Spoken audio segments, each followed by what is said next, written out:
Hello, everybody, and welcome to Ann Arbor, Michigan. We're here at the Ray Fisher Stadium at the Wilpon Complex for WCBN Sports broadcast of Michigan baseball. Today we have Game 3 of a three-game series for you between the Michigan Wolverines and the Oklahoma Sooners. Michigan looking to complete the sweep against their out-of-town opponents. I'm Austin Falco alongside Leo Blavin, and yesterday for Michigan, it was Good Friday. For Michigan, it was a great Friday yesterday.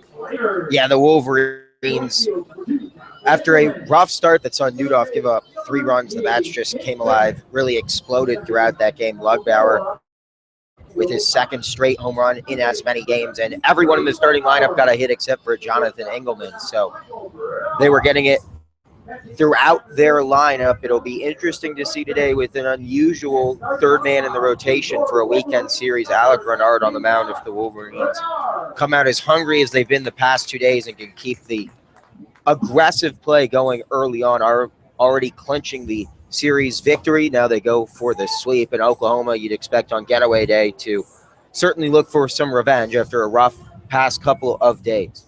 Yeah, like you mentioned, Alec Renard, the starter for the Wolverines today. He's made 10 appearances on the year. This will be his 6th start. He currently sits at 4-1 with a 3.41 ERA in just over 34 innings. He struck out 33, only walked 4. So impressive control so far by the junior right-hander. To begin the game for Oklahoma, it will be the center fielder Ben Hollis leading off. After him, it will be the second baseman Jack Flansburgh.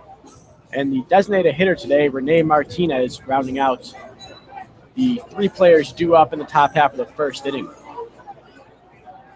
As Hollis steps to the plate in that left-handed batter's box, you're ready for some baseball here at Ray Fisher Stadium. First pitch from Renard is fouled into the Wolverine dugout off the screen over there. And it is 0-1. First pitch, 2-0-1. As they just announced here, sunny and 70 as it always is here at Ray Fisher Stadium. Second pitch from Renard also fouled off to the left side into the screen. Puts Hollis down in the count 0-2.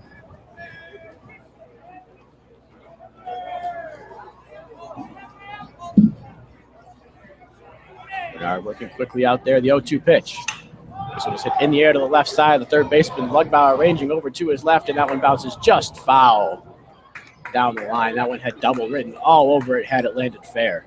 Yeah, that was so tight on the line. We've talked about it before, down the both left and right field lines. It's a very thin margin between fair and out of play, just a couple of feet separating the artificial chalk down that line from the wall protecting the Michigan bullpen. That one nearly falling in. Oklahoma's bats obviously got off to a hot start yesterday. Will be interesting to see if either of these offenses come out firing early on, as we've seen the past 2 days. A lot of runs put up early in these 2 previous games.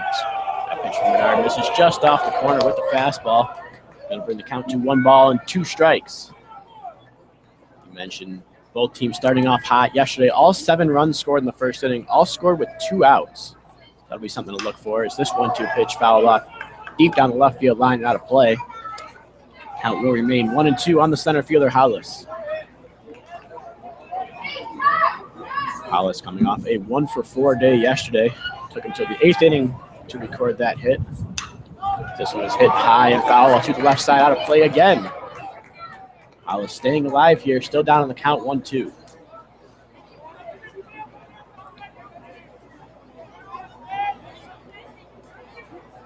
Bernard looks into his catcher, Wenson, gets the sign and the 1-2 pitch. Swing at and fouled off again, this time back to the screen behind home plate.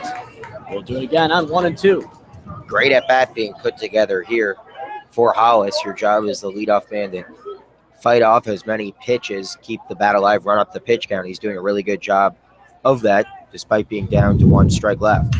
This one is hit foul down the line, and that was going to hook into the Wolverine bullpen. Count still remains 1-2. I mentioned Hollis doing a great job starting off the game with a nice lengthy at bat. He did the same thing yesterday. Ran the count full on Ryan Newtoff before eventually grounding out. Foul off 2 strike pitches in that at bat as well. He still sits at 1-2 here. This time he grounds one foul to the right side and off the barrier protecting the plaza between the Oklahoma dugout and the Oklahoma bullpen. We're still sitting at 1 ball and 2 strikes here to the very first batter of the game, Ben Hollis. The 10th pitch of the at-bat upcoming here from Bernard.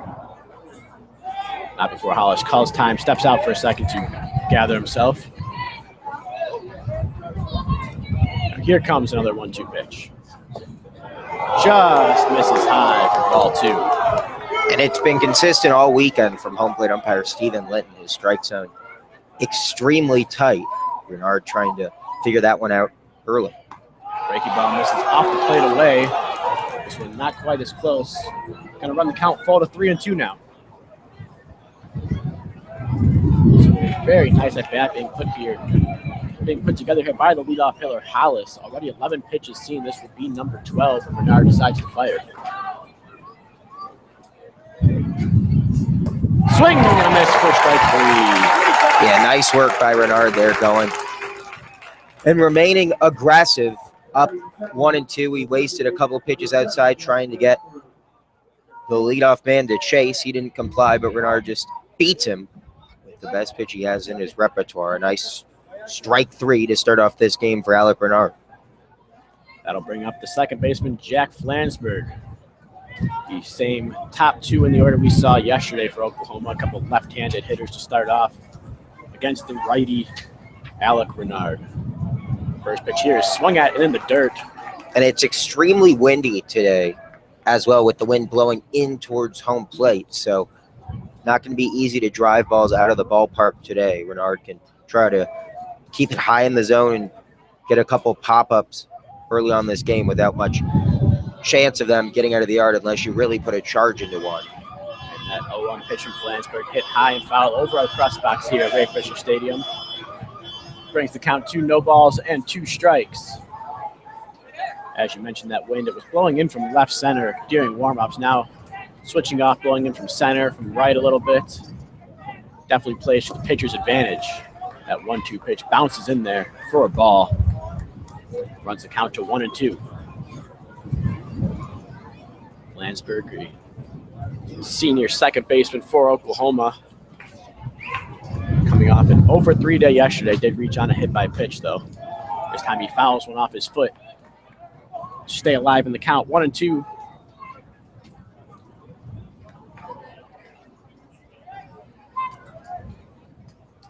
So Oklahoma doing a nice job here, making Bernard work early on.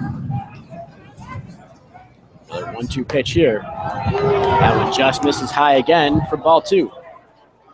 Runs the count even at 2-2.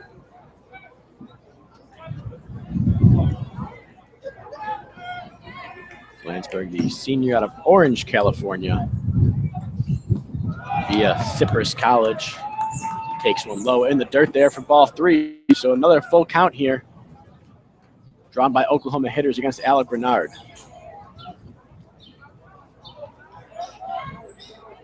Payoff pitch here. Breaking ball called, strike 3. So a couple full counts, but nothing to show for it, as Bernard sets down the first 2 batters of the game on strikes, and that'll bring up the designated hitter, Rene Martinez. Great start to this game for Alec Bernard, back-to-back strikeouts.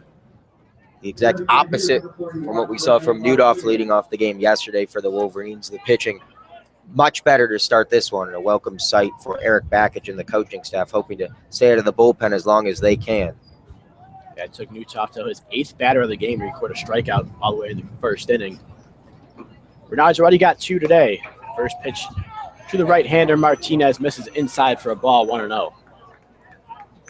Saw Martinez start off catching yesterday, was relieved about halfway through the game by Brady Lindsley, who gets the nod at catcher today. This one's bounced up the middle. K.O. Thomas rages towards the bag, fires over to first for out number 3. So 1-2-3 inning recorded by the starter, Alec Bernard, after 1/2 inning here at Ray Fisher Stadium. We're scoreless. You're listening to WCBN Sports broadcast of Michigan baseball.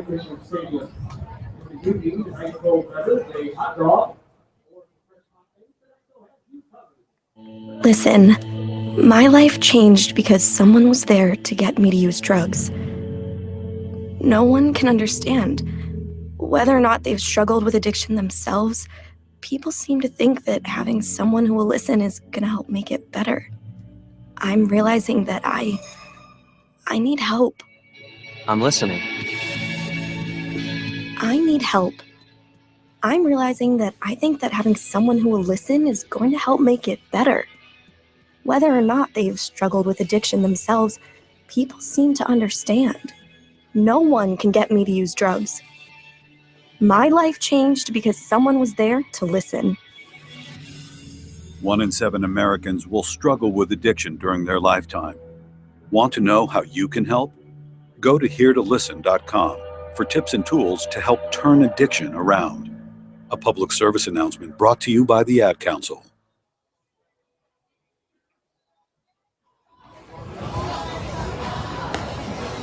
Welcome back to Ray Fisher Stadium, WCBN's broadcast of Michigan baseball. We're through a half inning here, still scoreless after Alec Renard set down Oklahoma 1-2-3 in the top of the first.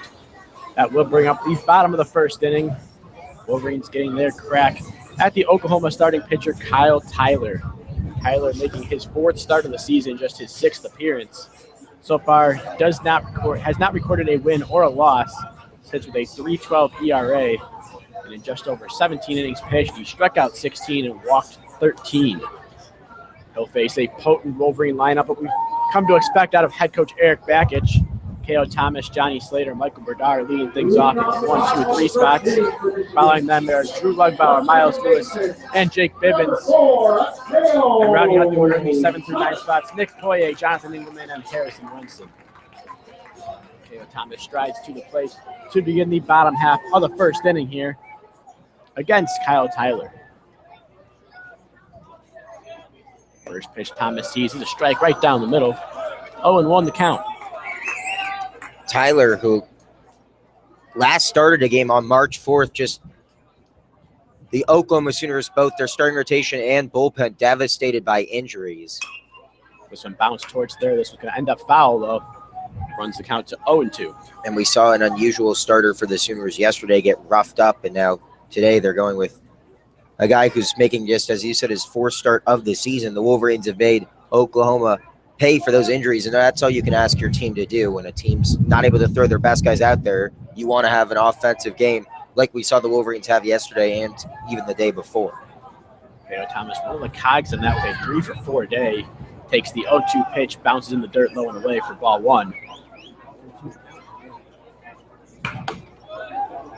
Pitch there, misses high and away. Thomas evens the count up at 2-2. Thomas has been red hot throughout this series.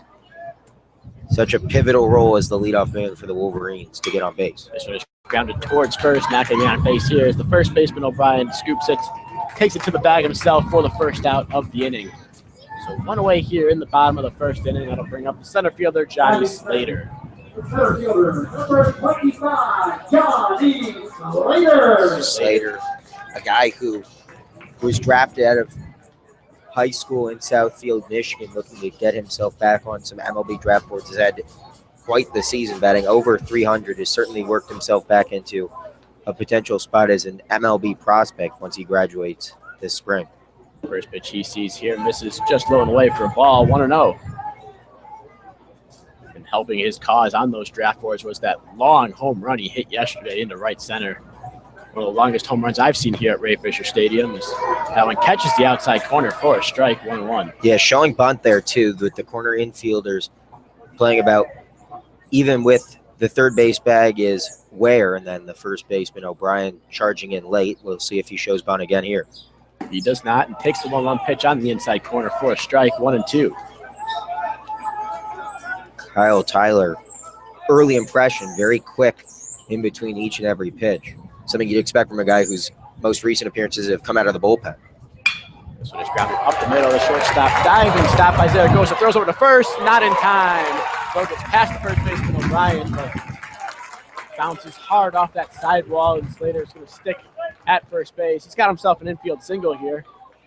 And there's a runner on with only 1 away for the shortstop, Michael Bernal. A really nice stop there by Zaragoza, just not able to get the throw anywhere near in time. Surprised he even tried to make the throw at all, but Lindsley, the starting catcher this afternoon, doing a good job backing up the first base bag, preventing Slater from getting into scoring position on a throwing error. Bernard now trying to get a bit of a rally started here for Wolverines in the first. Pickoff throw. Slater dives back in safely. And Slater still perfect on the season after stealing a bag yesterday. 10 for 10. One of only 2 Wolverine starters in the lineup with a perfect stolen base percentage. First pitch to Bernard. Catches the outside corner for a strike. The other, of course, Harrison Wenson, the speedster catcher, stole his first bag of the season yesterday.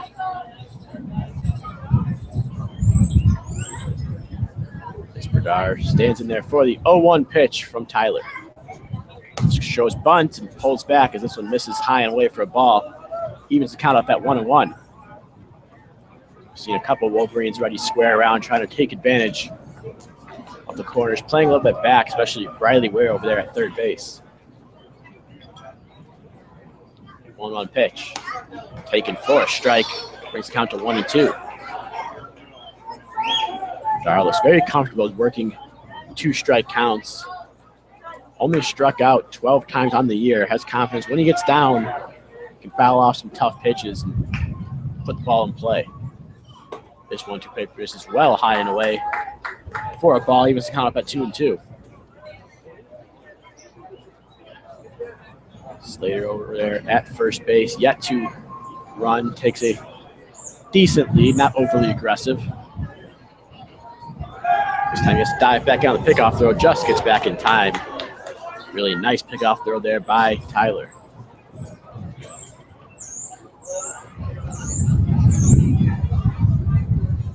Bernard steps back in, crouches low in that right-handed batter's box, and awaits the 2-2 pitch. This one is hit high in the air, foul. That one's going to get out of play to the right side. Bounce off the awning covering some of these seats here at Ray Fisher Stadium.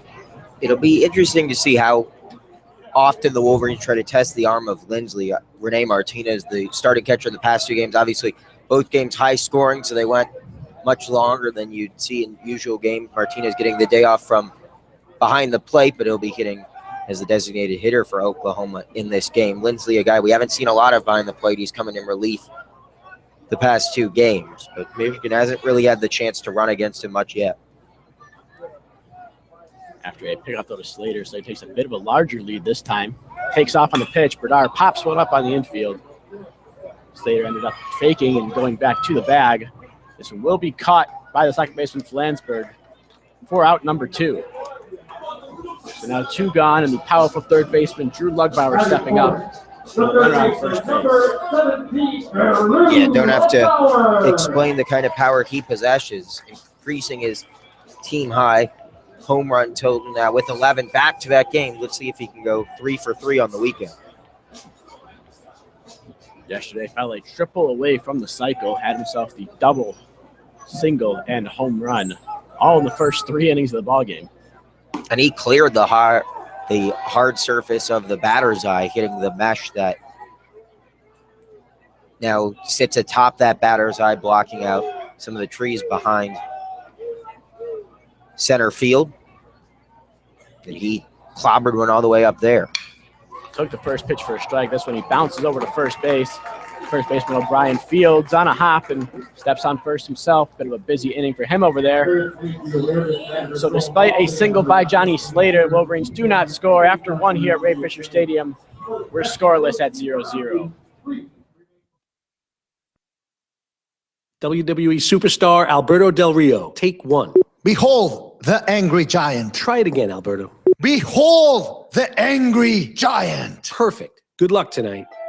Behold the angry giant. Yay! Read me another one, Dad. This is WWE superstar Alberto Del Rio. It only takes a moment to make a moment. Take time to be a dad today. Visit fatherhood.gov. Brought to you by the U.S. Department of Health and Human Services and the Ad Council. WWE superstar Alberto Del Rio, take 1. Behold the angry giant. Try it again, Alberto. Behold the angry giant. Perfect. Good luck tonight. Behold the angry giant. Yay! Read me another one, Dad. This is WWE superstar Alberto Del Rio. It only takes a moment to make a moment. Take time to be a dad today. Visit fatherhood.gov. Brought to you by the U.S. Department of Health and Human Services and the Ad Council. Hey y'all, I'm Blake Shelton. I love that country music connects people all over this great nation, but unfortunately so does something else, childhood hunger. 15 million children struggle with hunger in America. That's why the Feeding America nationwide network of food banks works to rescue our surplus food to help provide billions of meals to families in need across the country. Join the fight against hunger at feedingamerica.org. Together, we can solve hunger. Together, we're Feeding America. Brought to you by Feeding America and the Ad Council.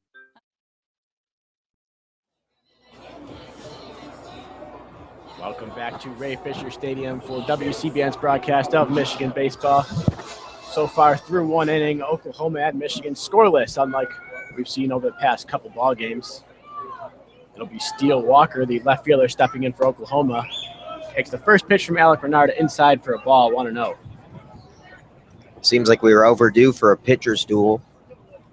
Starting to get one today. And like you mentioned, that wind really blowing in hard. Anything hit deep in the air is probably going to get knocked down unless you really crush the ball. This one misses high and in for a ball, 2-0 now on Walker. After Walker will be the first baseman, Austin O'Brien, and the catcher, Brady Lindsley, to follow. 2-0 pitch, hit foul down the left side and out of play. Going to bring the count to 2 balls and 1 strike. Walker yesterday 1 for 2 with a single. This time he pops one foul and out of play to the left side again, evens the count up at 2-2. Left-handed hitting sophomore steps up, stands pretty close to the plate. 2-2 from Bernard. In on his hands, over the second shortstop Bernard's head, and leaping try. Not able to get it, so that's going to fall for a single. And Oklahoma's got the leadoff man on here in the second with nobody out. Yeah, nice job by Walker to go with a pitch outside, send it out towards left field. Bernard doing everything he could to try to make a play on it, but Oklahoma in business here in the second with the leadoff man aboard, and Walker not the best threat to steal. And we've seen against Harrison Wenson, not a guy you want to test his arm very often. Yeah, the wind perhaps playing a factor right there as Bernard got spun around trying to go back to field that looping liner. Ended up with a nice little Texas League base hit there, was Walker. Ryan takes the first pitch he sees on the inside corner for a strike, 0-1. Ryan back on Thursday had that towering home run over that wall and left. We say towering, we mean towering. It was way up there. 0-1 pitch to him, swung at and missed. Big swing there. And O'Brien's down in the count, 0-2. Nice response from Bernard after giving up that bloop single to lead off the inning. Going after O'Brien, who he was in the stadium on Friday, saw the power this guy possesses in the bat. The 0-2 pitch to the right-handed hitter O'Brien. This one's hit high and foul to the right side. That one's going to get out of play off near Ferry Field down at the Wilpon Baseball Softball Complex. And we'll do it again at 0-2.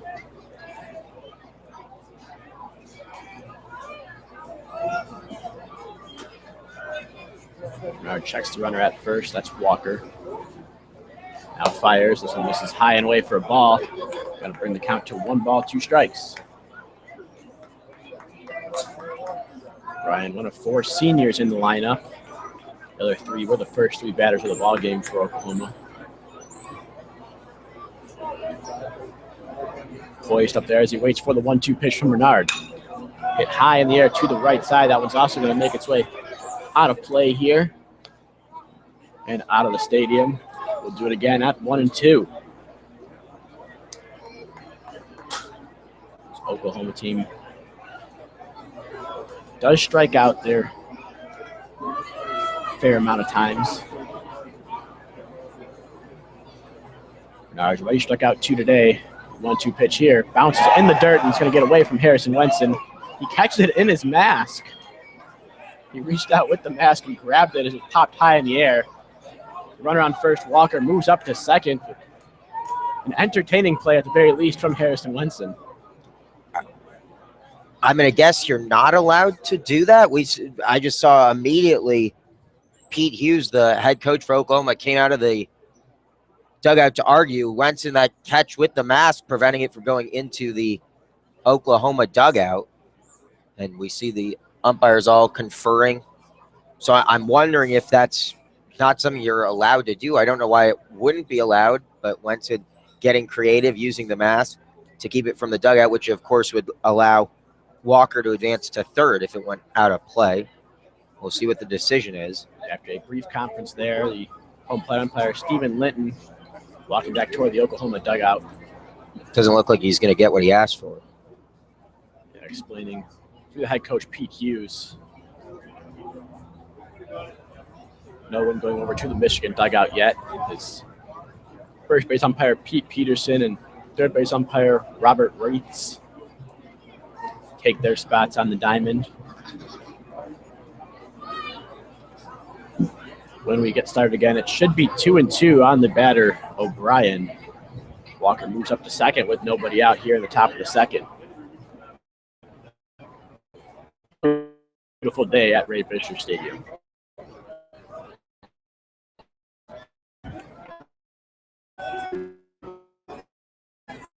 Takes his spot back behind the plate. Calls O'Brien back up to the plate. And Bernard comes set for the 2-2 pitch. Swung on and missed by O'Brien for strike three. A nice breaking ball there from Alec Bernard. He's got 3 strikeouts on the day. And there is now 1 out here in the top half of the second inning. They'll bring up the catcher, Brady Lindsley. The catcher number 40, Brady Lindsley. Saw Lindsley come on in relief yesterday.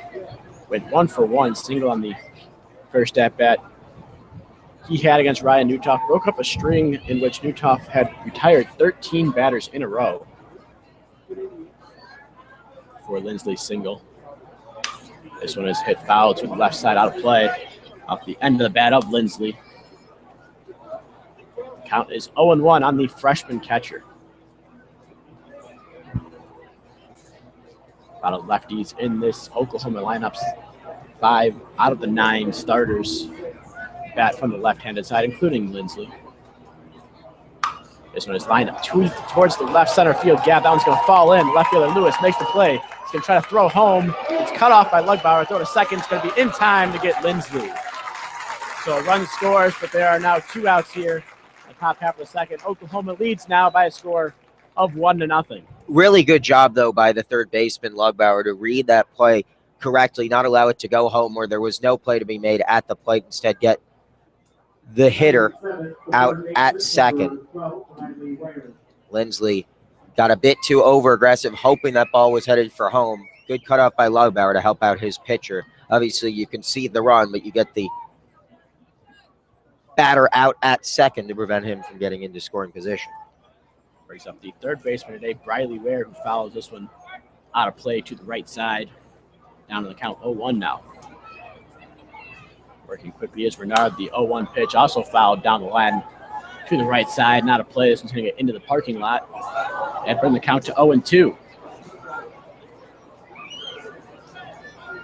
So the old 7-5-4 put out after a RBI single by Brady Lindsley.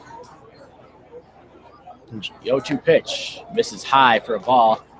Going to bring the count to 1-2. Just to update the fans at home on that ruling, unless the gear is detached, you can use it to play the baseball. So obviously if the mask came off and made contact, you could advance the runner.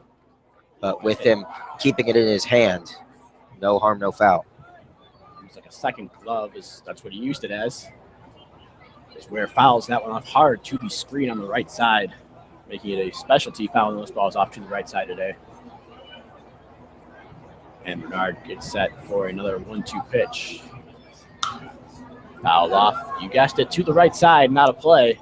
And just shy of the Oklahoma bullpen. Count's going to remain 1-2. It seems like a point of emphasis, it seems, almost for these Oklahoma hitters, especially with 2 strikes, fouling everything off the other way, keeping their hands back.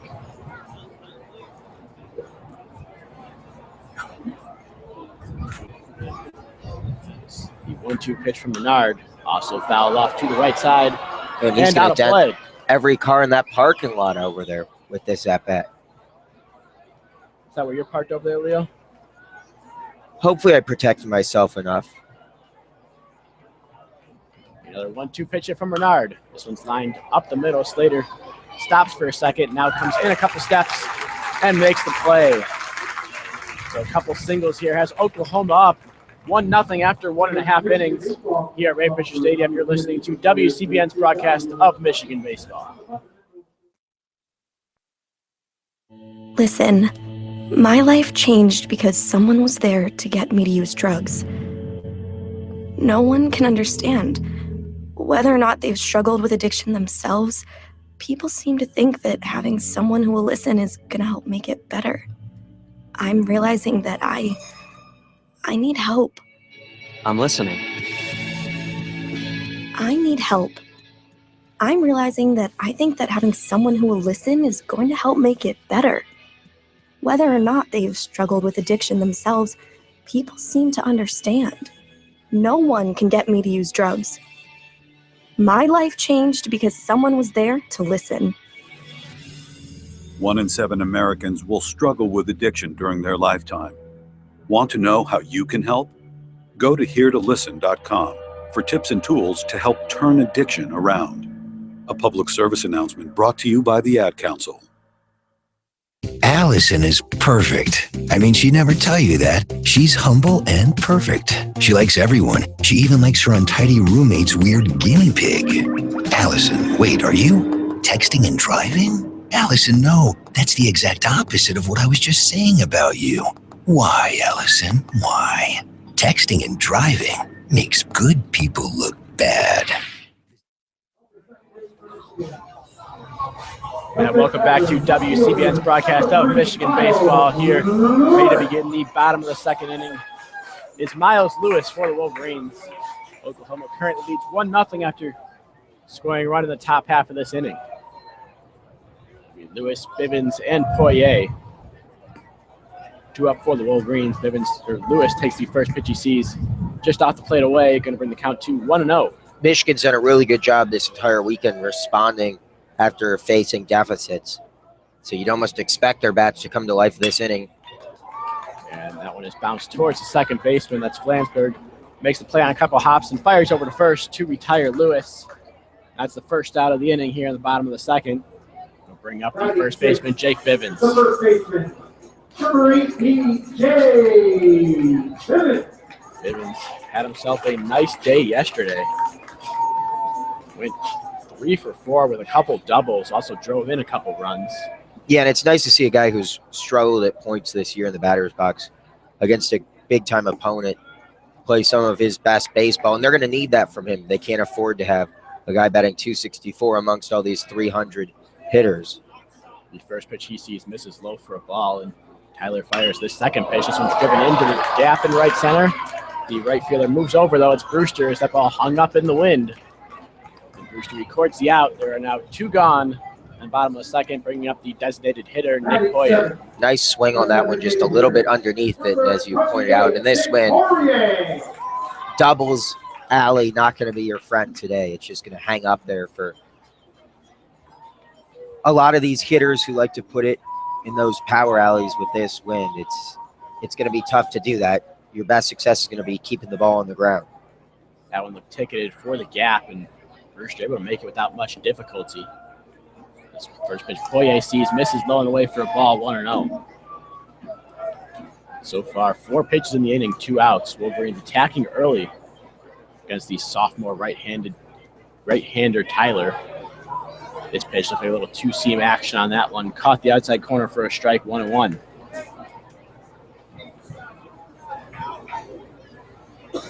Boy, perhaps taking a bit of time out there. Don't want Tyler to get too comfortable. The 1-1 pitch is in there at the belt for a strike, 1-2. Nice start to this game for Kyle Tyler. Got an early run of support.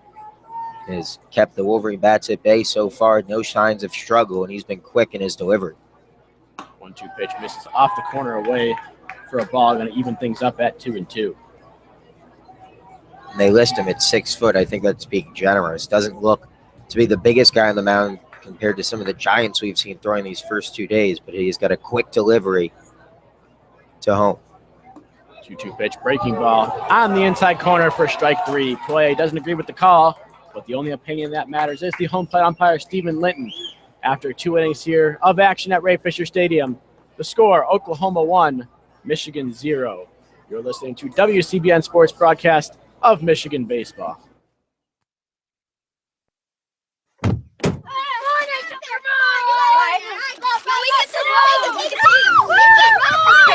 They'll challenge your authority. They'll try to break your will. They'll push you to the edge of your sanity. Because that's what kids do. But this car is your territory, not theirs. Defend it. Who makes the payments? Who cleans it? Who drives it? You do. That's who. And in here, your word is law. So when you say you won't move until everyone's buckled up, you won't budge an inch. Until you hear that click. Never give up until they buckle up. A message from the National Highway Traffic Safety Administration and the Ad Council. For more information, visit safercar.gov/kidsbuckleup. I rescued Toast from a shelter in 2011. I love Toast because she's a lazy diva. Toast does whatever she wants, obviously. She's sleeping right now. She's so loving. She's so comforting. When I walked into the shelter, I knew right then that she was special. Toast, Instagram star, and shelter pet. Amazing adoption stories start in shelters. Start yours today. Visit theshelterpetproject.org to find a pet near you. Brought to you by Maddie's Fund, the Humane Society of the United States, and the Ad Council. Welcome back here to Ray Fisher Stadium in beautiful sunny Ann Arbor, Michigan, for the 3rd inning of this game between the Oklahoma Sooners and the Michigan Wolverines. Oklahoma leading 1-0 after 2 innings. It will be the right fielder Brewster stepping up to begin the 3rd. Breaking ball from Alec Renard catches the outside corner for a strike, 0-1. After Brewster will be the shortstop Brandon Zaragoza, and back to the top of the order with the center fielder Ben Hollis. Second pitch to Brewster misses low and in for a ball. Brings count to 1-1. Working quickly still, the 1-1 pitch.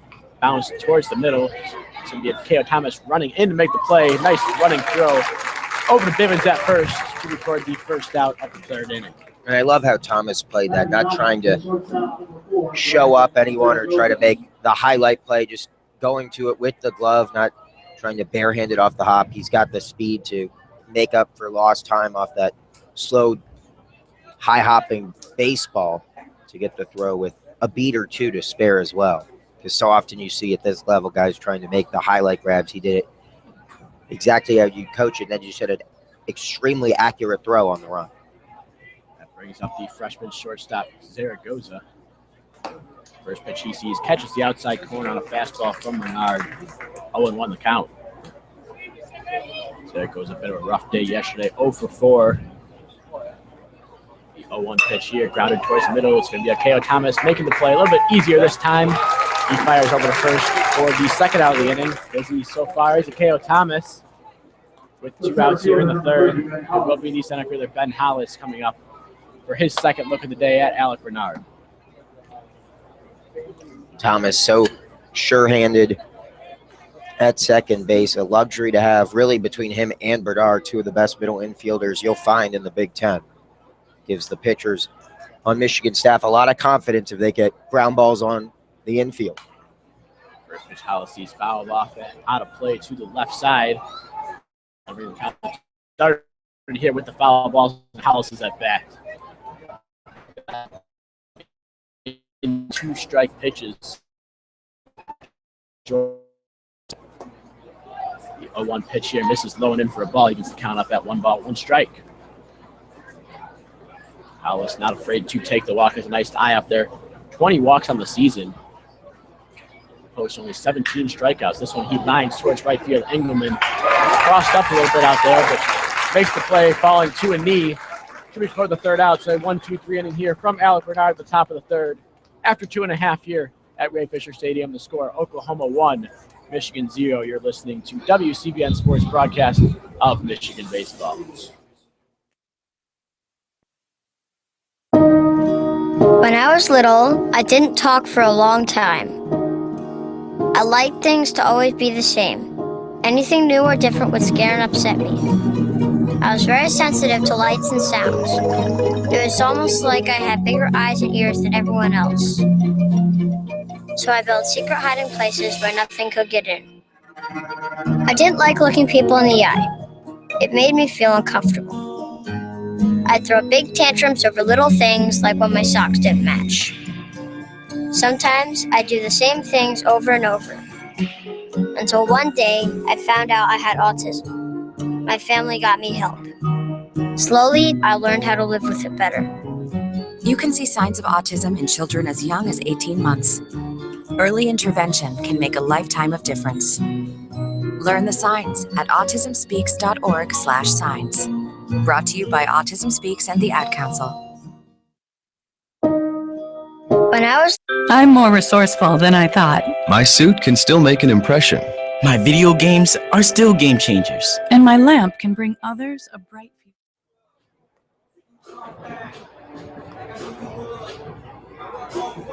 Welcome back to Ray Fisher Stadium here at the Wilpon Baseball Softball Complex on just a beautiful day in Ann Arbor. We're through 2.5 here between Oklahoma and Michigan. The Sooners holding a 1-0 lead thus far.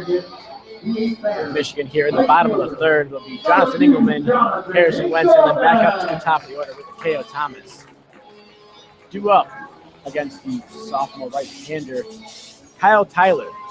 Looked very sharp so far for the Sooners. Good showing from the crowd today.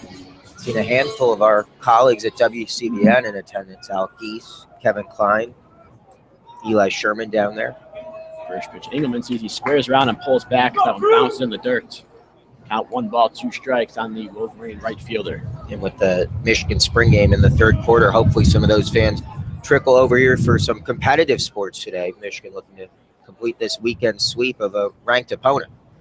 Looks like there already are some fans making their way over as Engelman takes a breaking ball on the outside corner for a strike, 1-1. And that's certainly the thing about this fan base. When you're winning, people are going to show up, and having the little number next to your name on the mgoblue.com website is going to draw people's attention.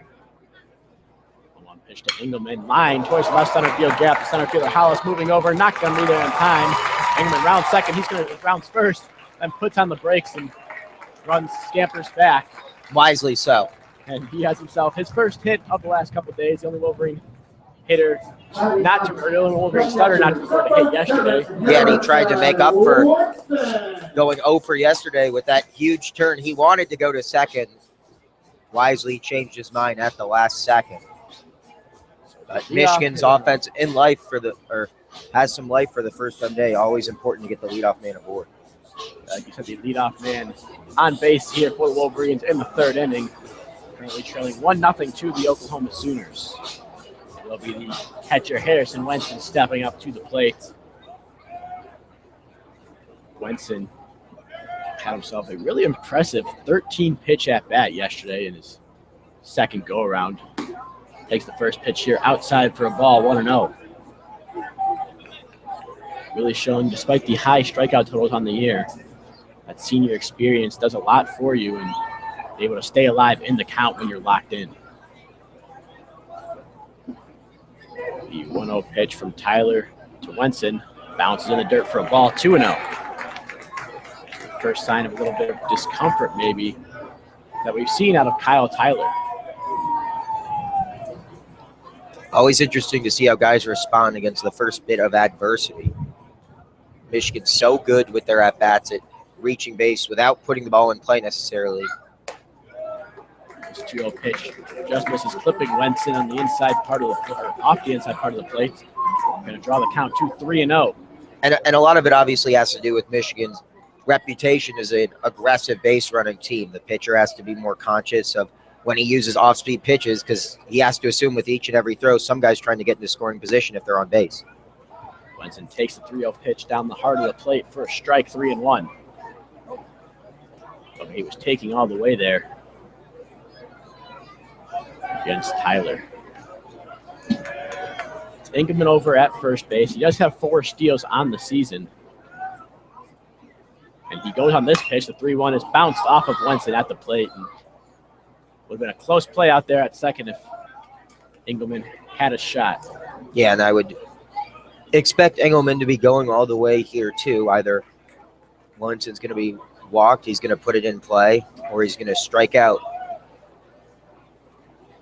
But wouldn't be wise of Tyler here. If I'm Wenson, I'm looking fastball all the way, which would certainly be a good pitch to run on, or would certainly be a good pitch to put back in play for the catcher. The infield shifted to the left side. The second baseman Flansburgh playing just to the right of second, and the shortstop playing almost where a third baseman would play out in the outfield. And that pitch misses low and away. Engelman was going with the pitch, but doesn't matter as Wenson is also going to make his way up to first, and there are now runners on first and second with nobody out as the Wolverines go back to the top of the order in a KO Thomas. And we're seeing the fans start to trickle over from the big house. We've seen a few fans made their way, hoping this can get close to a sellout this afternoon. The team certainly has played in a way that deserves fans' attention. We've seen in the past the softball stadium this time of year is filling every game. It would be nice to see both diamond-based programs getting crowds that are warranted given they're both nationally ranked.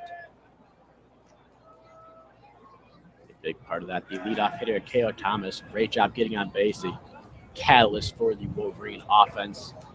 Currently holds a .470 on base percentage, which is just absurd.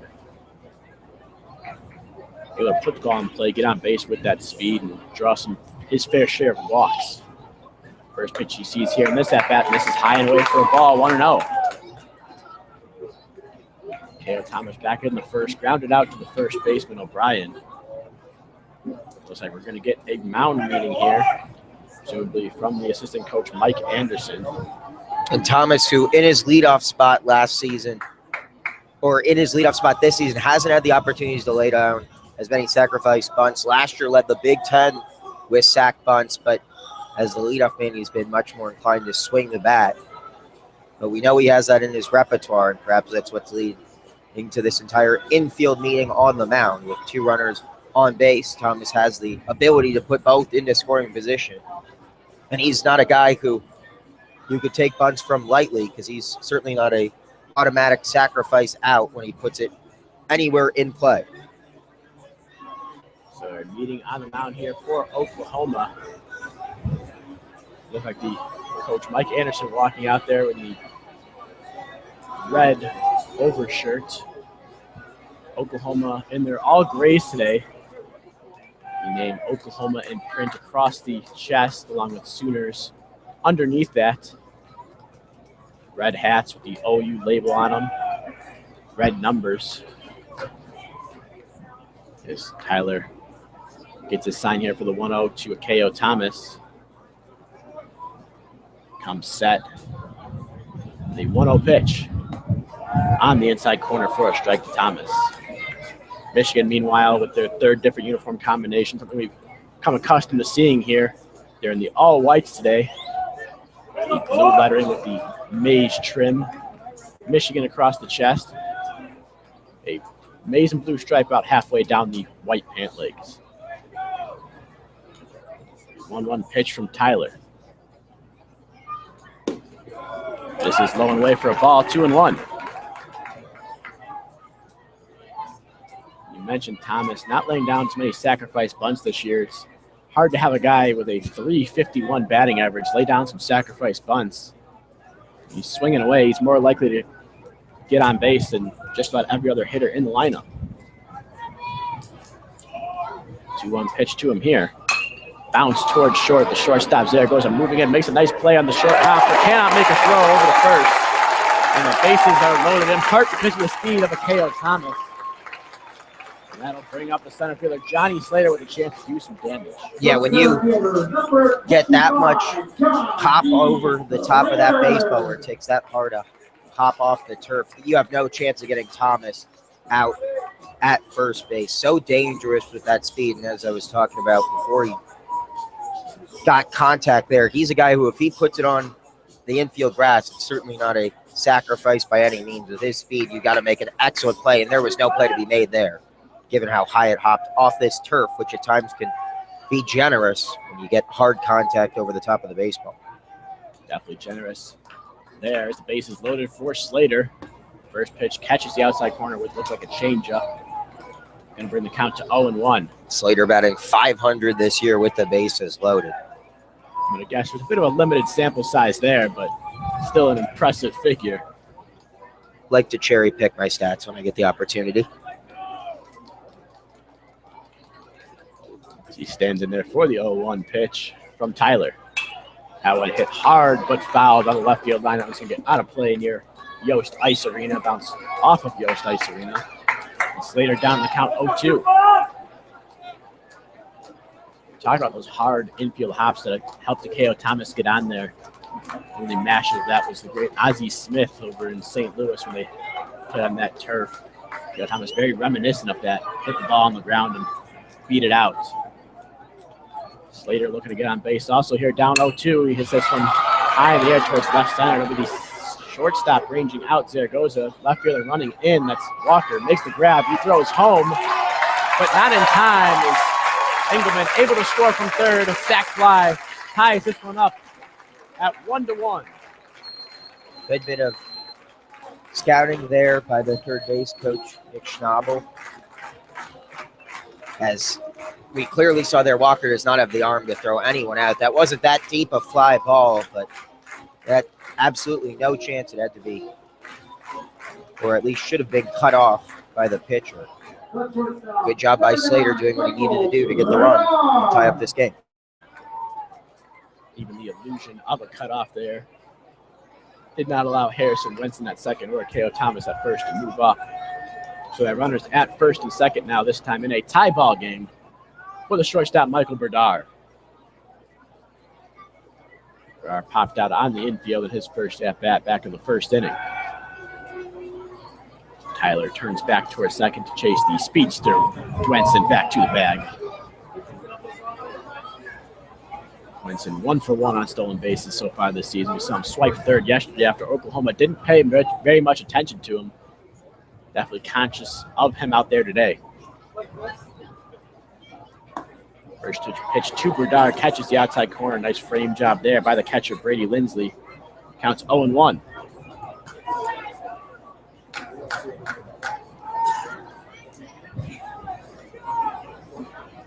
If Berdar can find a gap here, you have to imagine with Takeo Thomas' speed on first, that could be a couple runs for Michigan.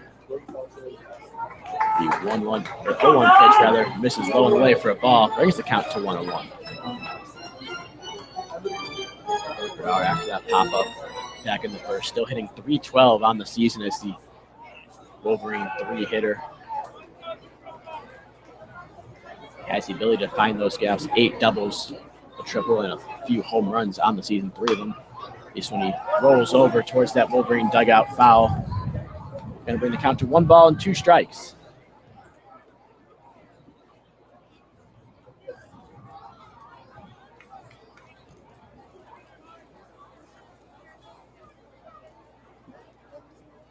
As you mentioned, back in the first inning, only 12 strikeouts on the year, so he's down in the count 1-2. Be a lot more comfortable than with other hitters at the plate. This one misses off the plate away, and even the count up at 2-2. Crowd continuing to trickle in here. A beautiful sunny day in Ann Arbor. Forecast was calling for rain earlier in the week. We got lucky and ended up with just a gorgeous day instead. 2-2 to Berdar. Misses near his feet. Going to run the count full of 3-2. And Lugbauer on deck, not the guy you want to bring up to the plate with the bases loaded. I believe already with 2 grand slams this season. One as recently as just last weekend against Illinois. Also had one earlier during the Wolverines non-conference trips. As Tyler turns back towards second to keep Winston honest out there. There's a 3-2 pitch upcoming, but it'll be Brady Lindsley jogging out to the mound to discuss with his pitcher what exactly he wants to do here with this payoff pitch to Berdar. Bakich going to come out to talk over things with his hitter, Berdar, as well. After those brief discussions commence, Brady Lindsley takes his spot back behind the plate. Berdar takes his spot in that right-handed batter's box. His back foot near that back corner near the plate. Front foot stands slightly open, bends way down, and the 3-2 pitch. This one's golfed out towards left field. The left fielder Walker running in, makes the grab on the run, fires to second, doubles up Benson at second base. Some poor base running there by the Wolverines, and this inning is over. But not before the Wolverines tie the ball game up after 3 here at Ray Fisher Stadium. The score stands Oklahoma 1, Michigan 1. You're listening to WCBN Sports broadcast of Michigan baseball.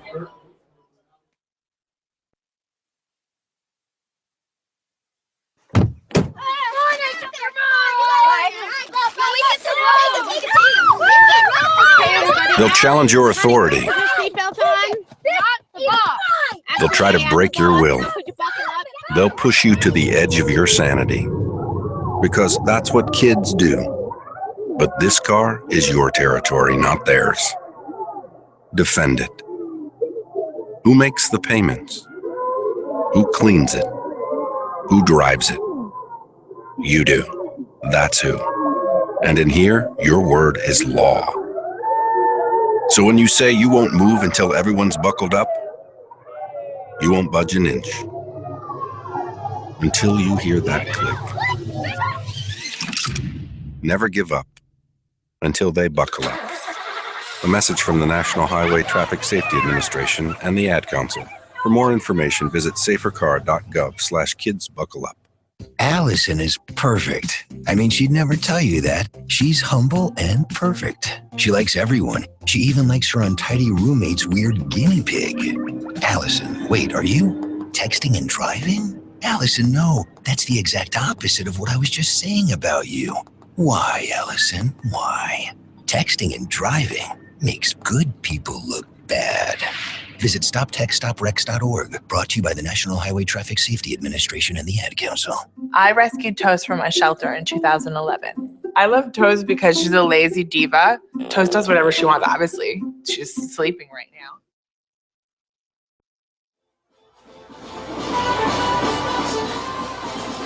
Welcome back to Ray Fisher Stadium for WCBN Sports broadcast of Michigan baseball. Through 3 innings here, it's Michigan and Oklahoma deadlocked at 1. Oklahoma tallying a run in the second, Michigan in the bottom of the third. Leading off for Oklahoma here in the 4th inning will be the second baseman, Jack Flansburgh. First pitch to him, misses high and away for a ball, 1-0. After him will be Martinez and Walker, the 3 and 4 hitters today for Oklahoma. 1-0 pitch, breaking ball, misses away. Didn't quite have the bite Bernard was looking for. And that count is now 2 balls and no strikes on Flansburgh. 2-0 pitch here. Hit high and foul off to the left side, out of play. Count now 2-1 on the left-handed hitting senior for Oklahoma. Flansburgh back in the 1st inning.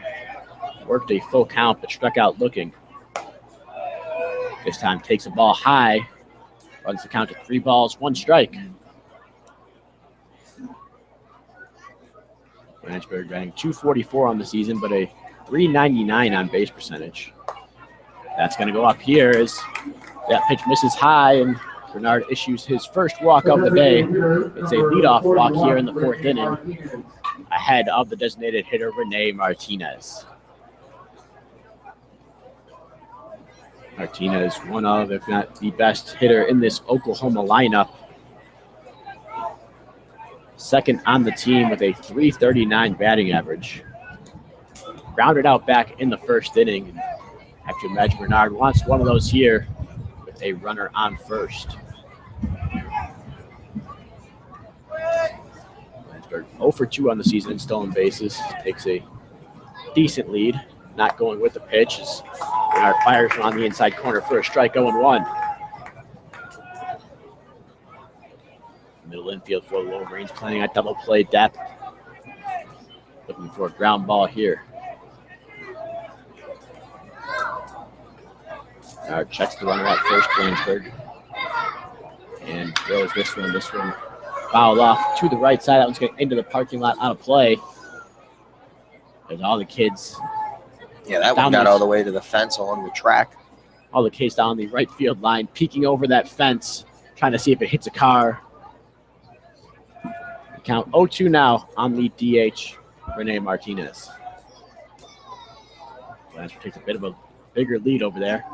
Not going as Martinez is caught looking at for strike 3. 4 strikeouts now this afternoon for Bernard. Nice response after allowing the leadoff man to reach. Come back with a strikeout. You know, a double play gets him out of the inning. A real nice pitch. It looked like maybe a two-seamer, bit of tailing action towards his right hand.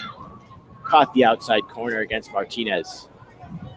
Now be the left-handed hitting left fielder, Steele Walker. First pitch he sees from Bernard, misses low and in for a ball, 1-0. Walker singled back in the second, scored Oklahoma's only run so far today.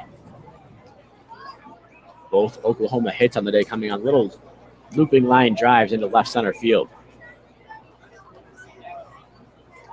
The 1-0 pitch to Walker is bounced towards second. Akira Thomas ranging towards first, makes the play. He flips underhanded to Bivens over there for out number 2 of the inning. Meanwhile, on the play, Lansburg moving up to second. Akira Thomas really didn't have a chance but to go to first base as he had to range well over towards the right field line in order to make that play. So 2 outs here, runner on second, bringing up the first baseman, Austin O'Brien. O'Brien 0 for 1 with a strikeout on the day against Renard.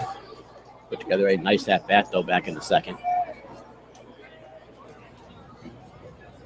First pitch he sees in this at-bat from Renard is fouled down the right field line and out of play near the parking lot.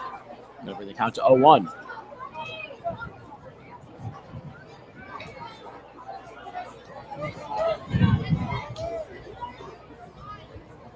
Lansburg out there at second, not really a threat to swipe third. Only 2 stolen base attempts on the season, yet to convert one.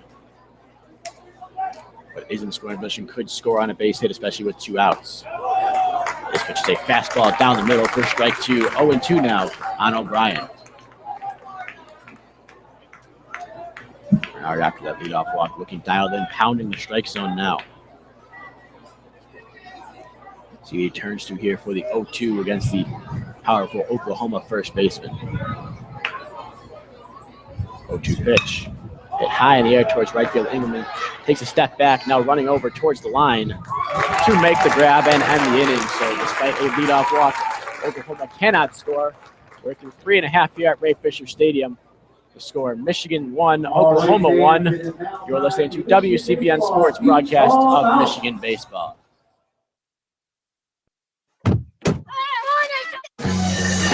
Attention men under the age of 35. You know what really impresses the ladies? When a guy has a few drinks and later gets pulled over for buzzed driving.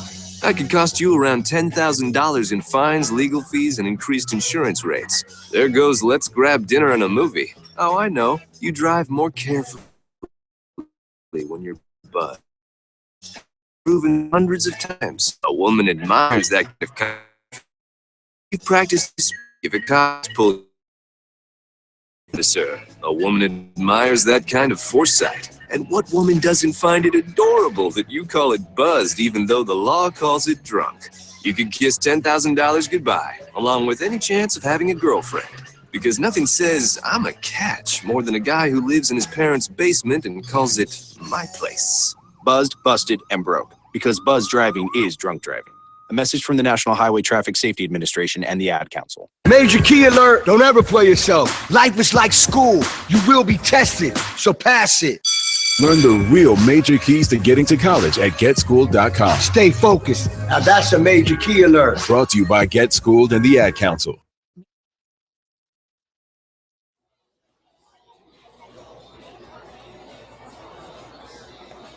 Welcome back, everyone, to Ray Fisher Stadium on WCBN Sports broadcast of Michigan baseball. We're currently headed into the bottom of the fourth inning.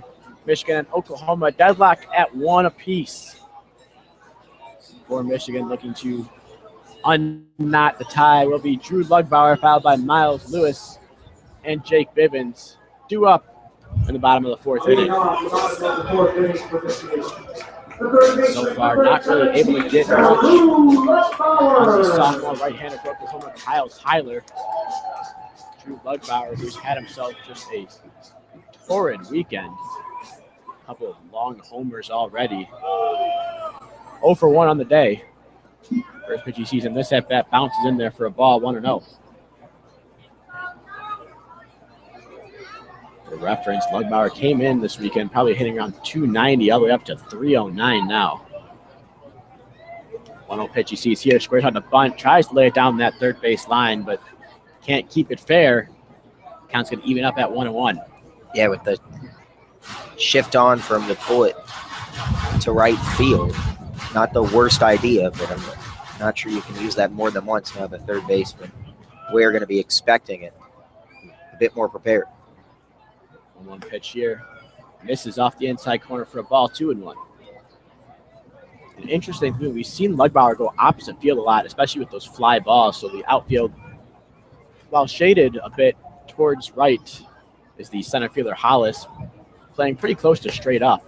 Yeah, and if you're Kyle Tyler, you just can't give him anything over the outside part of the plate that he can put into opposite field. Keep trying to hammer it home on the inside corner. Don't allow him to bloop anything out to left. The 3-1 pitch missed high, and Lugbauer will call time before he sees this 3-1 pitch from Tyler.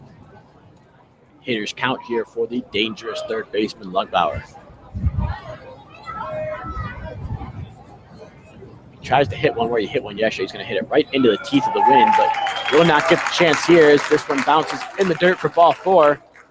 Leadoff walk here in the fourth seems to be the theme. That will bring up Miles Lewis. Number 3, Miles Lewis. Switch hitting left fielder. Once again batting from the left-handed side. Against yet another Oklahoma righty in Kyle Tyler. Chance here for Wolverines to take their first lead of this game.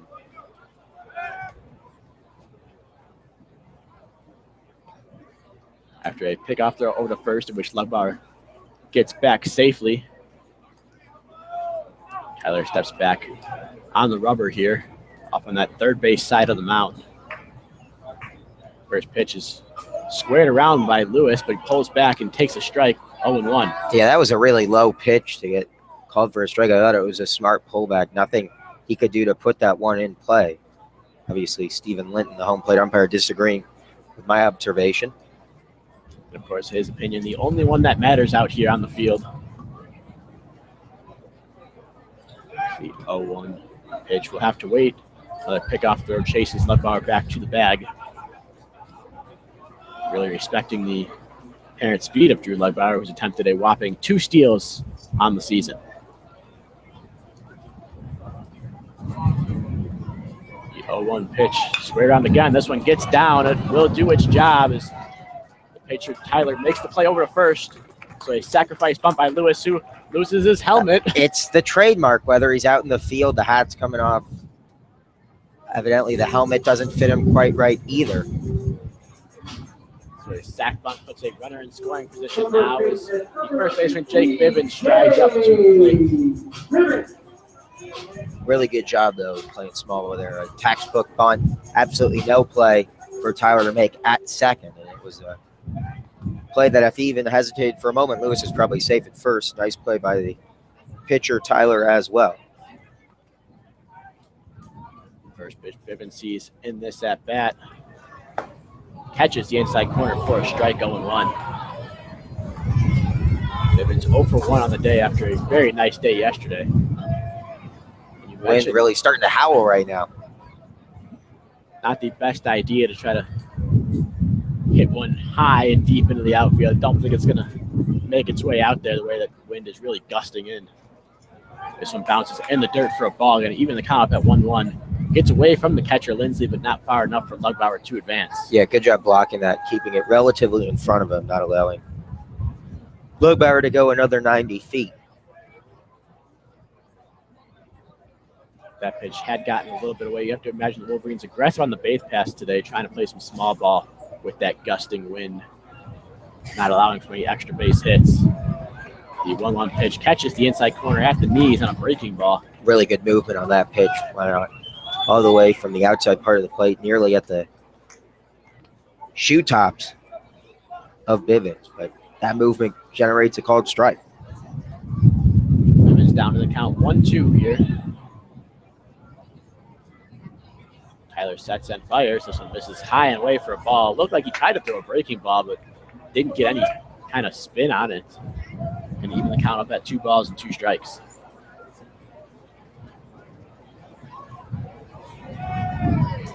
Bivens trying to hang in there, avoid his 24th strikeout of the season. Waits that left-handed batter's box for the pitch from the right-hander, Kyle Tyler. He's going to have to wait, though, as Tyler turns back and chases Lugbauer back at second. So the shortstop Zaragoza shading over near that second base bag, trying to keep Wolverine third baseman close, leaving a wide open hole on the left side of the infield. As the pitch comes, he trots back toward that left side, and that's where Bivens goes with it. This one is down the left field line, foul. Gonna keep the count at 2-2.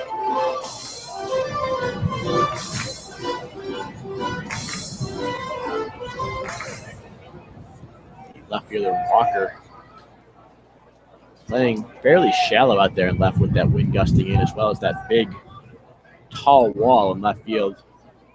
Ball bounce off that, gonna bounce back pretty far and back towards the infield. As this pitch clumps Bivens. If I have this correctly, I believe that's the 13th time that Bivens has been hit on the season. Leads the team by a wide margin. It's a skill. Any way you can get on base, you take advantage. And if it's going to be getting a couple bruises throughout the season, but you're getting aboard safely, I think he'll take it. So runners on first and second now with only one out in the inning for a designated hitter, Nick Poirier. And despite batting in that 7th hole, you can make a case that he is been the Wolverines' best pure hitter so far this season, the sophomore DH. Stands in there in that left-handed batter's box. First pitch in this at-bat, swung on and hit high in the air towards left. Left fielder Walker ranging over near the line. Will he have room? No. The wind doing its job there, blowing hard out towards left field. That ball on any other afternoon is a lazy fly out in fair territory. Today with the wind doing Michigan a favor there. It's at a putt. So 0-1 the count now on Poirier after that ball fouls harmlessly foul in the Wolverine bullpen. Gets a bit of second life here thanks to that wind. And the shortstop Zaragoza over near the bag at second. Now runs back to his normal shortstop position. This one lined right at him at short. He throws to second for one. The relay throw in time at first base. Double play ends the inning. The Wolverines get a couple runners on, but have nothing to show for it. After 4 innings here at Ray Fisher Stadium, we're deadlocked at 1 between Oklahoma and Michigan. You are listening to WCBN Sports broadcast of Michigan baseball. Listen, my life changed because someone was there to get me to use drugs. No one can understand. Whether or not they've struggled with addiction themselves, people seem to think that having someone who will listen is going to help make it better. I'm realizing that I need help. I'm listening. I need help. I'm realizing that I think that having someone who will listen is going to help make it better. Whether or not they've struggled with addiction themselves, people seem to understand. No one can get me to use drugs. My life changed because someone was there to listen. 1 in 7 Americans will struggle with addiction during their lifetime. Want to know how you can help? Go to HereToListen.com for tips and tools to help turn addiction around. A public service announcement brought to you by the Ad Council. When I was little, I didn't talk for a long time. I liked things to always be the same. Anything new or different would scare and upset me. I was very sensitive to lights and sounds. It was almost like I had bigger eyes and ears than everyone else. So I built secret hiding places where nothing could get in. I didn't like looking people in the eye. It made me feel uncomfortable. I'd throw big tantrums over little things like when my socks didn't match. Sometimes I'd do the same things over and over. Until one day, I found out I had autism. My family got me help. Slowly, I learned how to live with it better.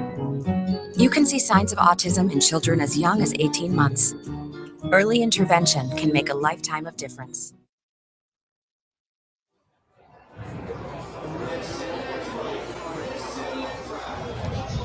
And welcome back here for the 5th inning at Ray Fisher Stadium, WCBN sports broadcast of Michigan baseball. Michigan and Oklahoma deadlocked at 1 as we start the top of the 5th. It's the catcher Brady Lindsley taking a strike on the outside corner from Alec Renard, 0-1 the count. Unusual feeling here earlier in this game. So used to seeing crooked numbers all over the scoreboard at this point, especially this weekend. But a pitcher's duel this afternoon. Speaking of pitcher's duel, a great pitch there by Alec Renard, breaking ball, catching the outside corner. Nothing Lindsley could really do with that backdoor breaking ball. 0-2 the count now on the freshman catcher. Third pitch misses just off the corner, despite a nice frame job there by the senior catcher Harrison Wenson. Going to bring the count to 1-2. Wenson back there, one of the most solid defensive backstops. This one is bounced towards first. Bivens makes the play on a couple hops, sprints to the first base bag, and retires Lindsley by himself. One out here in the top half of the 5th inning. He's going to bring up the third baseman today, Briley Ware. Saw Ware yesterday, the designated hitter. Mentioned a junior college player of the year last season.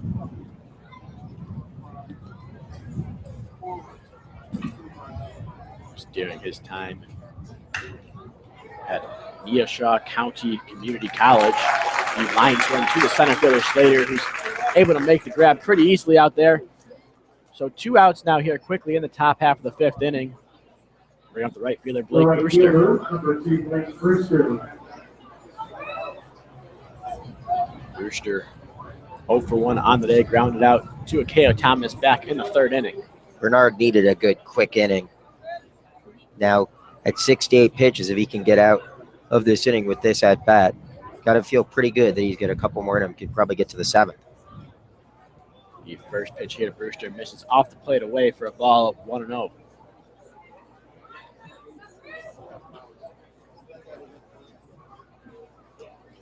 Pitch bounces in there for a ball, 2-0. We saw Jaski go over 100 pitches on Thursday. Newtoff come close to going 100 yesterday. I have to imagine Renard, who's pitching well right now, it's got a similar leash.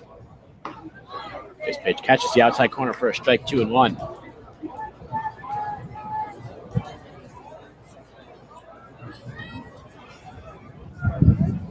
As fans continue to trickle over from the big house, the 2-1 pitch misses high. Going to bring count to 3-1. Seeing Wilton Spate just threw his 2nd interception of the afternoon. So that game wrapping up. 3-1 pitch line to center field. Slater is there to record the out. So a quick 1-2-3 inning there for Alec Renard. We're halfway home here at Ray Fisher Stadium. Through 4.5, the score: Michigan 1, Oklahoma 1. You are listening to WCBN Sports broadcast of Michigan baseball. Attention men under the age of 35. You know what really impresses the ladies? When a guy has a few drinks and later gets pulled over for buzzed driving. That could cost you around $10,000 in fines, legal fees, and increased insurance rates. There goes let's grab dinner and a movie. Oh, I know. You drive more carefully when you're buzzed. You've proven that hundreds of times. A woman admires that kind of confidence. And you've practiced how to speak if a cop does pull you over. Slowly, clearly, and politely, like, "Good evening, officer." A woman admires that kind of foresight. And what woman doesn't find it adorable that you call it buzzed even though the law calls it drunk? You could kiss $10,000 goodbye, along with any chance of having a girlfriend. Because nothing says I'm a catch more than a guy who lives in his parents' basement and calls it my place. Buzzed, busted, and broke. Because buzz driving is drunk driving. A message from the National Highway Traffic Safety Administration and the Ad Council. Keyboard Cat, Hamilton the Pug, and Toast Meets World. These are some of the internet's most beloved pets. And they all have one thing in common. Their stories started in a shelter. Start your story. Adopt a dog or cat today. Visit theshelterpetproject.org to find a pet near you. Training that pet to play the keyboard, that's optional. Start a story. Adopt a shelter or rescue pet today. Brought to you by Maddie's Fund, the Humane Society of the United States, and the Ad Council.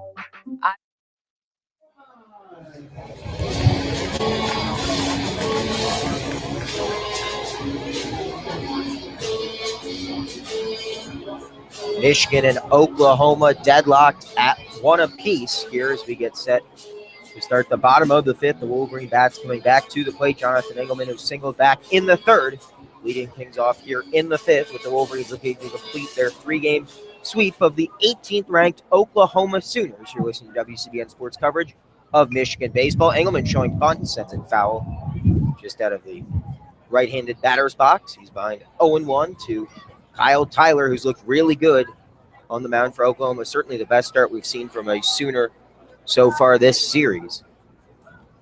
And Tyler, very impressive. And along with the win, the catalyst for the Wolverines, trying to play small ball here, try to get some runners on, move them over, try to get runs any way you can. And it appears runs are going to be at a premium so far. So we're halfway home in this one.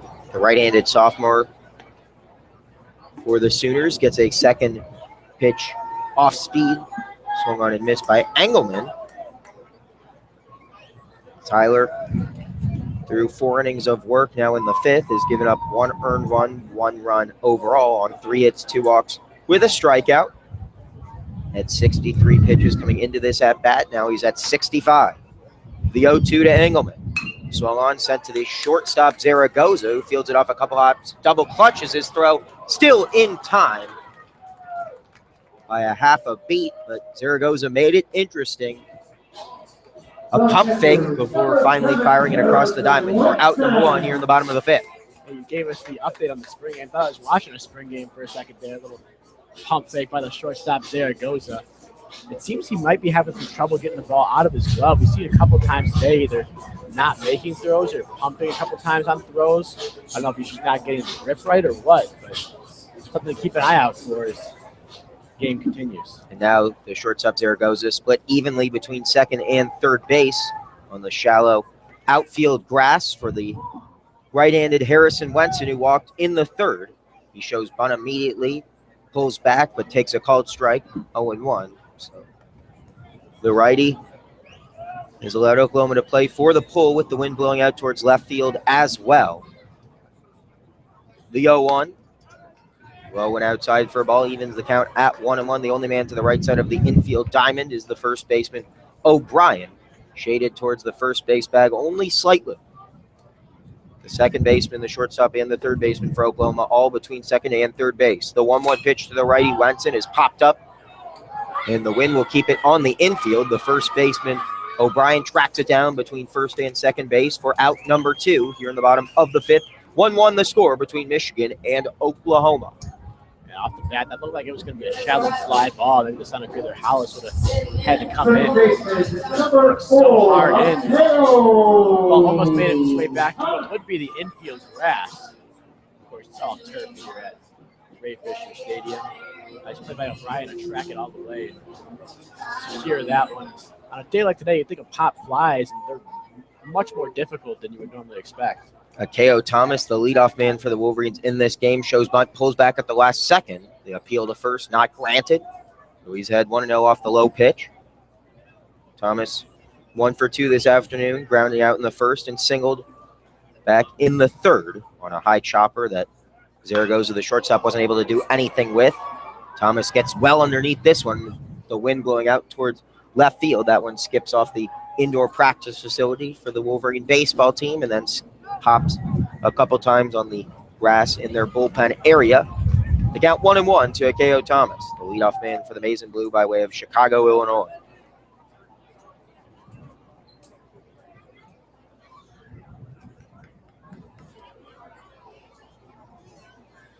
Two outs in the inning. The 1-1 pitch from Tyler to Thomas. Breaking ball paints the outside part of the plate for a strike. And Kyle Tyler ahead 1-2, looking for a second strikeout of the game on this next pitch. Tyler, really good breaking ball so far, sweeping across the plate, catching the outside corner to righties, inside corner to lefties over and over today. The 1-2 pitch swung on, sent to the third baseman where he's going to have to hurry with the speed of Thomas. The high throw is caught by O'Brien at first for the third and final out of the inning. 3 up, 3 down, go the Wolverines. We head to the top of the 6th. 1-1 the score between the Michigan Wolverines and the Oklahoma Sooners on this, the Michigan Baseball Student Radio Network, WCBN Sports. Hey y'all, I'm Blake Shelton. I love that country music connects people all over this great nation, but unfortunately so does something else, childhood hunger. 15 million children struggle with hunger in America. That's why the Feeding America nationwide network of food banks works to rescue our surplus food to help provide billions of meals to families in need across the country. Join the fight against hunger at feedingamerica.org. Together, we can solve hunger. Together, we're feeding America. Brought to you by Feeding America and the Ad Council. This is Mario Andretti. You know me as a race car driver, but I'm also a Meals on Wheels volunteer. I've raced against the sport's biggest personalities, but I've never met more vibrant, amazing people than the seniors served by Meals on Wheels. As a volunteer, you deliver a hot, nutritious meal and a friendly hello to someone just like your mother, grandfather, or next-door neighbor. These seniors are inspiring people with incredible stories to share, and they love to see you. The smiles you get back are priceless. Delivering with Meals on Wheels is easy, and you don't have to drive like me for it to be quick. You can volunteer your lunch break once a week or just once a month. With 1 in 6 seniors facing hunger and many more living in isolation, your lunch break can make a real difference. So, America, let's do lunch. Volunteer your lunch break at americaletsdolunch.org. This message brought to you by Meals on Wheels America and the Ad Council. Getaway day for the Oklahoma Sooners. They're hoping to get out of Ann Arbor with at least one victory. They've dropped the first 2 here in Ann Arbor to the University of Michigan, the 13th ranked Wolverines and the 18th ranked Oklahoma Sooners. Deadlocked at 1 as we start the 6th inning. The shortstop Brandon Zaragoza in the batter's box. Rounded out back in the third in his first plate appearance. Alec Renard back out there. 74 pitches now on the afternoon. For Renard, a slow tapper down the third baseline. Lugbauer fires it across the diamond in time for out number 1. A nice quick start to the inning for Alec Renard. The junior from Santa Rosa, California, is really impressed today in the spot of the usual third pitcher on these weekend series, Michael Hendrickson. Renard starting in his place, and he's been really good. Yeah, so far through 5 1/3. Only faced 2 over the minimum. Doing a really nice job limiting both hits and walks on the day. We know he's limited to walks all season long.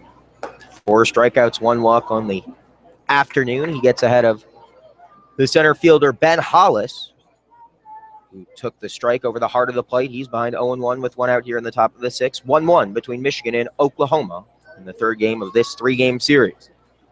The 0-1 pitch from Renard. Just misses outside for a ball, 1-1. Hollis struck out in the first and lined out to right back in the third. The leadoff man 0 for 2 this afternoon, looking for his first base hit. The 1-1 pitch sent to Lugbauer at third. He fields it off 1 hop, fires it to first in time. 2 up, 2 down to start this inning for Alec Renard and the Michigan defense. Yeah, busy inning so far for Lugbauer. Made the first 2 plays. That one a little bit tougher as it got up into his stomach just a little bit. Luckily hit hard enough. We had plenty of time to recover and fire over a first to record the out pretty easily. That brings up Jack Flansburgh, who struck out looking in the first, walked in the fourth. Flansburgh, a senior from Orange, California, played at Cypress College before transferring to the University of Oklahoma, takes the ball inside 1-0. 2 outs here in the top of the sixth for the Sooners. The 1-0 pitch, fouled up and into the press box area. And a catch made off the ricochet by a lucky fan in attendance. Nearly a sold-out Ray Fisher Stadium with a lot of fans matriculating over from the spring game. The first time this season we've seen him try to cram under that awning, get some shade with that sun beating down. Picture-perfect day for baseball. The 1-1 pitch misses high and outside. The fans continuing to come in waves as the weather improves here in April, and the Wolverines continue to win. Michigan now 15-2 at home, looking to go 16-2 and sweep the Sooners. The game tied 1-1. Oklahoma has a flight back to Norman later this afternoon. Michigan hoping to make it a long journey back. If they can finish off the sweep today, and they've got great pitching from Renard. At some point, they just need the bats to come to life. Renard's limited the Sooners to just 2 hits in this game and 1 run coming back in the second. Flansburgh, who's 0 for 2, ahead 2-1 and now 3-1 as that pitch misses outside. Looking to reach via a walk for the second straight plate appearance. The only walk Renard's issued today, only his 5th on the season. Really impressive job of commanding the strike zone, not one to miss on very many pitches. The 3-1 is tapped off the end of the bat, foul into the netting behind the plate. We'll do it again with a count full and 2 outs here in the top of the sixth. 1-1 between Michigan and Oklahoma. The righty sets, delivers the payoff pitch, misses low and inside. The breaking ball will send Flansburgh to first with a 2-out walk. The Sooners looking for a 2-out rally with the designated hitter, Rene Martinez, coming to the plate, Oklahoma's best hitter, who caught the first 2 games of this series and is now strictly hitting in this one. With Flansburgh at first and 2 outs in the inning, he steps in 0 for 2. Struck out looking back in the fourth in his last at-bat. Renard looking for another strikeout, which would be his 5th. That just the second walk issued by Renard in this game, both to Flansburgh. Martinez taking all the way on a first pitch low for a ball, 1-0 between Renard and Martinez. The first time he walked Flansburgh was a leadoff walk. If you're going to walk a guy, especially on a day like today, we're going to have to play some small ball, move some runners over to score runs. It's ideally you'd want to walk him with 2 outs, like in this inning. Martinez puts a charge into this one, but the wind not going to help, and it goes well foul, but that would have had no trouble clearing the brick wall out in left field. Just a bit too early on that one was Martinez. I think you undersold that a bit. Martinez just absolutely demolished that ball. That one looked like it probably could have gone 400 feet the way he got into that one. And it may have, but it was 400 feet foul. The pickoff late for Flansburgh. Flansburgh 0 for 2 on stolen base attempts this season. Not a threat to go to second, but with 2 outs in the inning, if the count gets full, of course, he'll be running. And he'll be running on any contact off the bat of Rene Martinez. The count at 1-1. Another pickoff. That one a bit closer, but still not in time, according to first base umpire Pete Pedersen. Oklahoma up and down the line, not really much of a threat to steal. Very different style than we've seen out of the Wolverine offense. It should play under the Wolverines' hands on a day like today where every base counts. Maybe Oklahoma dials up, gets a little more aggressive than they've been thus far on the year. A late step off the rubber for Renard, who takes the cap off, regathers himself. Looks for the signal from his catcher, Harrison Wenson. Looks back over to first, where Jack Flansburgh is after a walk. The 1-1 breaking in there for a called strike, 1-2. Great pitch there, staying away from the power of Martinez. So one Martinez really golfed on the inside part of the plate. He was able to get the bat head through and hook it foul on the left field line. staying away with that breaking ball. You're much more likely to get Martinez to roll over a pitch if he's going to try to pull that one. Runner at first, 2 outs here in the top of the 6th of a 1-1 game. The 1-2 pitch from Renard to Martinez on its way. Swung on and missed in the dirt. The tag applied by Wenson. 5 strikeouts on the afternoon for Alec Renard. Sends us to the bottom of the 6th. Can the Wolverines take the lead for the first time today? We'll find out next on the Michigan Baseball Student Radio Network, WCBN FM, Ann Arbor. This is Mario Andretti. You know me as a race car driver, but I'm also a Meals on Wheels volunteer. I've raced against the sport's biggest personalities, but I've never met more vibrant, amazing people than the seniors served by Meals on Wheels. As a volunteer, you deliver a hot, nutritious meal and a friendly hello to someone just like your mother, grandfather, or next-door neighbor. These seniors are inspiring people with incredible stories to share, and they love to see you. The smiles you get back are priceless. Delivering with Meals on Wheels is easy, and you don't have to drive like me for it to be quick. You can volunteer your lunch break once a week or just once a month. With 1 in 6 seniors facing hunger and many more living in isolation, your lunch break can make a real difference. So, America, let's do lunch. Volunteer your lunch break at americaletsdolunch.org. This message brought to you by Meals on Wheels America and the Ad Council. WWE Super.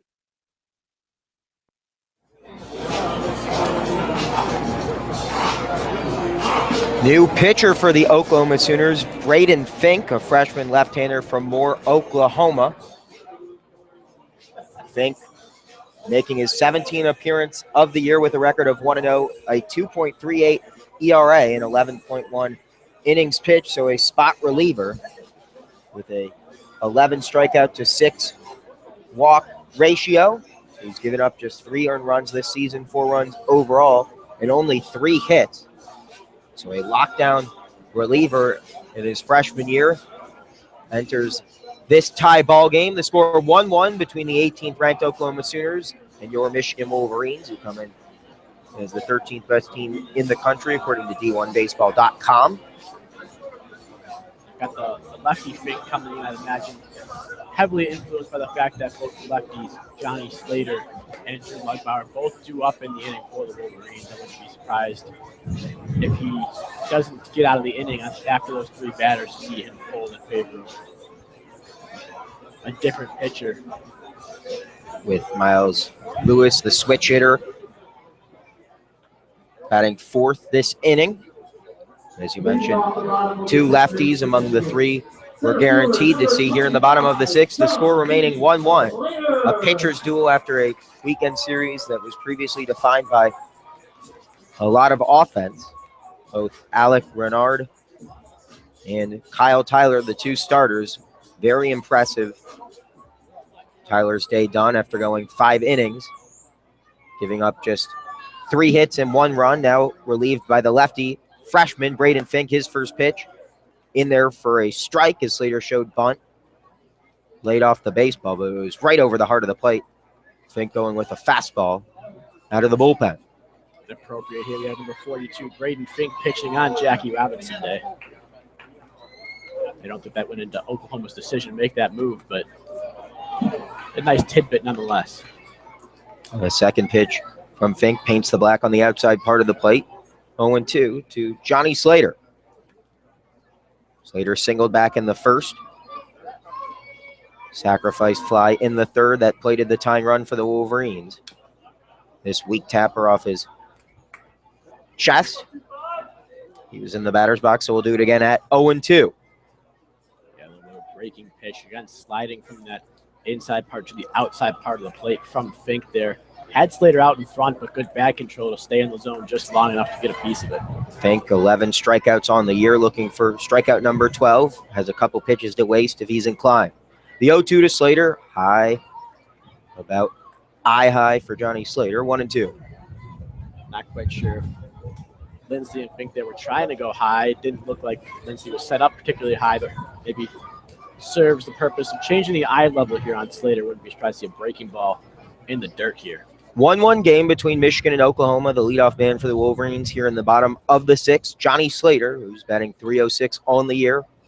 1 for 1 this afternoon with a sac fly that tied up this game back in the third.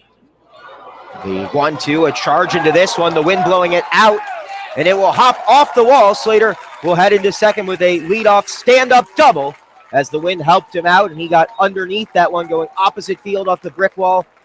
Out in left, it was played well by Walker, but all he could do was fire it into the infield, and with Slater's speed, there was no doubt he was getting himself into scoring position. A nice way to start off the 6th inning for the Maize and Blue. Yeah, just a fantastic job of hitting it by Johnny Slater. Down in the count, 1-2. Took that pitch on the outside part of the plate, drove it really into the wind. The wind helped hook it foul to a spot. The left fielder Walker wasn't going to have a shot, or rather, hook it to a spot that Walker wasn't going to have a shot at it as it went off about halfway up that brick wall in left field. A lot farther than I expected it to carry off the bat. And what do you expect the Wolverines discussing here? Slater called off second to conference with his head coach, Eric Bakich, the third base coach, Nick Schnabel, and the hitter, Michael Berdar, who grounded into a double play back in the third. He's 0 for 2 this afternoon. You think they go small ball here in this tight 1-1 game, lay down the bunt and try to move Slater 90 feet closer to the leading run? The tricky thing here is Oklahoma does have lefty Fink on the mound, so it really depends on how much like the lefty-lefty matchup in Bug Power. On one hand, your three-hitter Michael Berdar more than capable of finding a hole here, getting a base hit. On the other hand, hasn't made the best contact yet today. Really decision. That's why Eric Bakich gets paid to make those decisions, not me up here in the booth. The packed crowd here at Ray Fisher Stadium has been treated to a very competitive and well-played game, especially if you're a fan of pitching.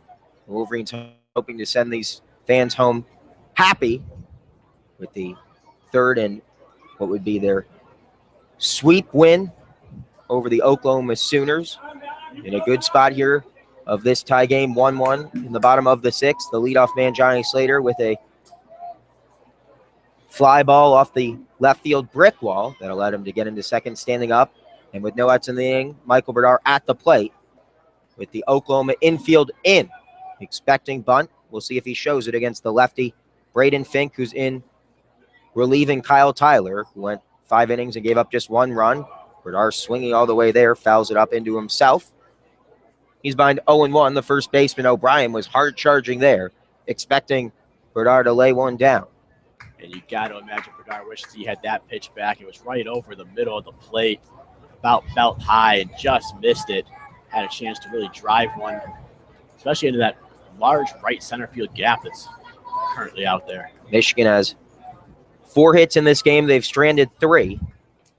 Hoping to avoid stranding a 4th here. The leadoff man, Slater, at second base with no outs here in the bottom of the 6th of this 1-1 game between Michigan and Oklahoma. The 0-1 pitch from Fink to Berdar. Berdar showing bunt and fouling it back towards the Michigan dugout. And with the count now at 0-2, would expect Berdar to be swinging all the way here.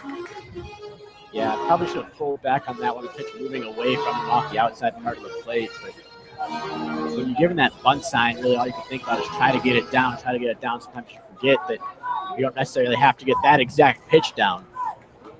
So it looked like Berdar might have regretted that one. The 3-10 hitter will now be called upon to swing the bat with the count 0-2. Slater at second, no outs here in the bottom of the 6th. Tie game, the 0-2. Low and outside for a ball, 1-2 to Michael Berdar. Good out there to lay off. It was a really enticing pitch on that outside corner. It might have missed just low, hit just a bit off the plate.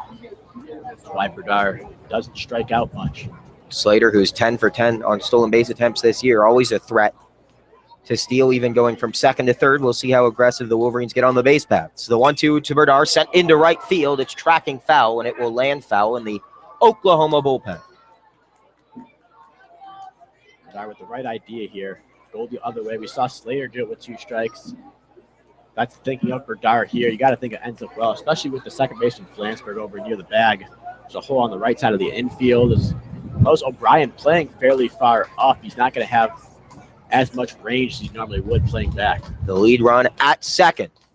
It's a 1-1 game. The 1-2 sent back up the middle. The wind will send it down, and it will skip off the turf. Slater was hesitant to head to first, or to home rather, but Berdar able to take advantage of the miscue among the outfielders as Hollis threw that one in towards home. And Berdar advances to second, so runners at second and third. Nobody out here in the bottom of the sixth. Heads up base running by Berdar. Slater not able to read it as well as you were. You were signaling that you knew it was going to fall right off the bat. Slater had to hold up in case Hollis could make the catch. It falls harmlessly to the turf before Hollis could make the catch. And the Wolverines in good shape with runners in second and third. No one out for the slugger, Drew Lugbauer, who has 2 home runs in as many games over the past 2 against the Sooners. Yeah, to Slater's credit there, Hollis did a great job of selling that he was going to be able to get to that one to win. Once again, playing into the Wolverines' advantage, just knocking that ball down in front of him. The infield playing in. Lugbauer gave a swing with bad intentions, but was not able to connect. They're also playing for the pull with the second baseman, Flansburgh, playing even between first and second, and the shortstop, Zaragoza, playing just to the left of the second base bag. The 0-1 swung on and missed again. Fink trying to take advantage of Lugbauer's aggressiveness. One of the oddest shifts here you're going to see. It's both a pull shift while pulling the infield in. So it's almost, it is that exaggerated pull towards the right side with everybody just moved up a few steps. It knocks some of the purpose off of it, the purpose to get more range where you think Lugbauer's going to hit it on the ground. He's just looking to put it in play here with runners at second and third. The 0-2. Check swing held off the outside pitch, 1-2. The tying, or the leading run rather, 90 feet away for the Maize and Blue here in the bottom of the sixth. 1-1 between the Sooners of Oklahoma and the Michigan Wolverines. Runners at second and third, no one away here in the bottom of the sixth. Lugbauer readies for the 1-2 pitch from Fink. Off speed, he got it up in the hands. It's blowing out of play over the Michigan dugout. The wind helping out Lugbauer there, who stays alive, 1-2. Third straight ball we've hit in this inning, or we've seen hit in this inning by the Wolverines, helped by the wind. We saw Slater's over near the brick wall, allowed Walker to be unable to make a play. We saw Berdar's get knocked down by the wind. Hollis able to make the play, and now Lugbauer's pushing way foul. What appeared to land near third base off the bat. It just took off and landed out of play there. Second life for Lugbauer, looking to make Fink pay for it. The wind continuing to blow in towards home plate and towards left field as well. Runners at second and third, nobody out here in the bottom of the sixth. 1-1 the score. The 1-2 pitch from Fink to Lugbauer. Swung on and missed. Big strikeout there for Braden Fink. His first of the afternoon, his 12th of the season. Gets Michigan's best power hitter out swinging. A lot of times the way to combat power is to go with that off-speed stuff, and Fink did not shy away from it there at all. A really nice off-speed pitches in that bat. A couple times Lugbauer didn't chase. That one he did. Just off the corner. Really nice job by Fink to work his way around what should have been a very dangerous matchup. And now the base runners for the Wolverines will come conference in front of the Michigan dugout. No time to get signals mixed up here. 1-1 between the 18th ranked Oklahoma Sooners and the 13th ranked Michigan Wolverines here in the bottom of the sixth. Runners remain at second and third. Michael Berdar at second. The lead run is Johnny Slater at third base with Miles Lewis, who's 0 for 1 with a sacrifice back in the fourth, coming to the plate. Adding 288 on the year, 333 with runners in scoring position, looking for his 23rd RBI of the year. And Miles Lewis batting predominantly. I think this is his first at-bat from the right side of the plate so far this series. We saw him last week in his very first at-bat double. He switched up to the right side. Didn't bat from the right side the rest of the series against Illinois. Looking to do the same here. Batting from the right side for the first time against Oklahoma, but not going to get the chance. Yeah, it looks like the Sooners are going to intentionally walk Lewis. We don't have the rules that the MLB implemented this year where the coach or manager can just flash forward towards the home plate umpire and grant first base. Lewis is going to have to stand in there and take 4 pitches out of the zone. 2-0. Looks like it's going to be up to Bivens to try to combat the lefty-lefty matchup. It's really what Oklahoma has been going to this inning, Slater was able to tally one in favor of Michigan. And then Fink retiring Lugbauer on strikes, tallying one back in favor of Oklahoma. Got a bit of a rubber match here with Bivens striding up to the plate. Bivens a chance to take this one personally. The 3-0 misses low and outside. The intentional walk given by Braden Fink. Miles Lewis is aboard at first. The base is loaded here in the bottom of the 6th in this 1-1 game between the Wolverines and the Sooners with one away. Maize and Blue looking to complete the sweep of the Crimson and Cream. Jake Bivens a chance to bust this one open and hang a crooked number against the Sooners here in the bottom of the 6th with the bases loaded. And Oklahoma's infield playing in, not looking to concede the lead run here.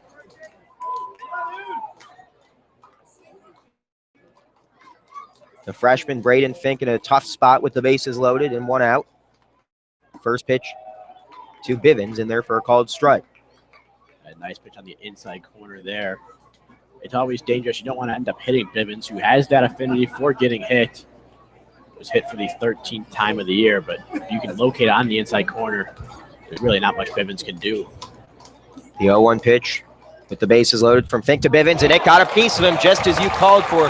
The second straight plate appearance, Bivens is hit by a pitch, and this will bring Slater home. The Wolverines lead it 2-1, and I'm not sure what it is about Jake Bivens that seems to draw the baseball to him, but he'll wear one for the second time this afternoon, and the Wolverines have their first lead of the afternoon. It's 2-1 here in the bottom of the 6th. The bases will remain loaded for the designated hitter, Nick Poirier, with one away here in the bottom of the 6th. Oklahoma manager, head coach there, Pete Hughes, not happy. I'd imagine he's arguing. We've seen the way Bivens hits his batting stance. He crowds the plate, gets really far up there near the plate in that left-handed batter's box. And his arms almost hang over the plate. They're not quite out there, though. They do stay in the batter's box. It's completely legal the way he stands. And anytime a pitcher tries to come in and just misses their spot by a little bit, he ends up getting plunked like we've seen a couple times today. That is not what Pete Hughes likes to see. Hughes in his 4th season with the Sooners. Wonder if he has an argument, given that Bivens is starting to earn a reputation as a guy who has a magnet for the baseball. That one hit him on the right thigh in the left-handed batter's box. Painful RBI, but an RBI nonetheless. One he'll certainly take. It gives the Michigan Wolverines a 2-1 lead here in the bottom of the 6th. The bases remain loaded for Nick Poirier. Batting .327 this year, fouls one up and out of play towards Yost Ice Arena over the Michigan dugout along the third baseline. The Wolverines now looking to tack on some insurance. You see the kids here sprinting back to the tunnel trying to grab that foul ball.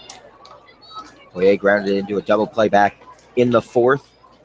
Fink hoping he can induce another one here. Check swing up high, and Poirier didn't go. No appeal asked for from the catcher, Lindsley.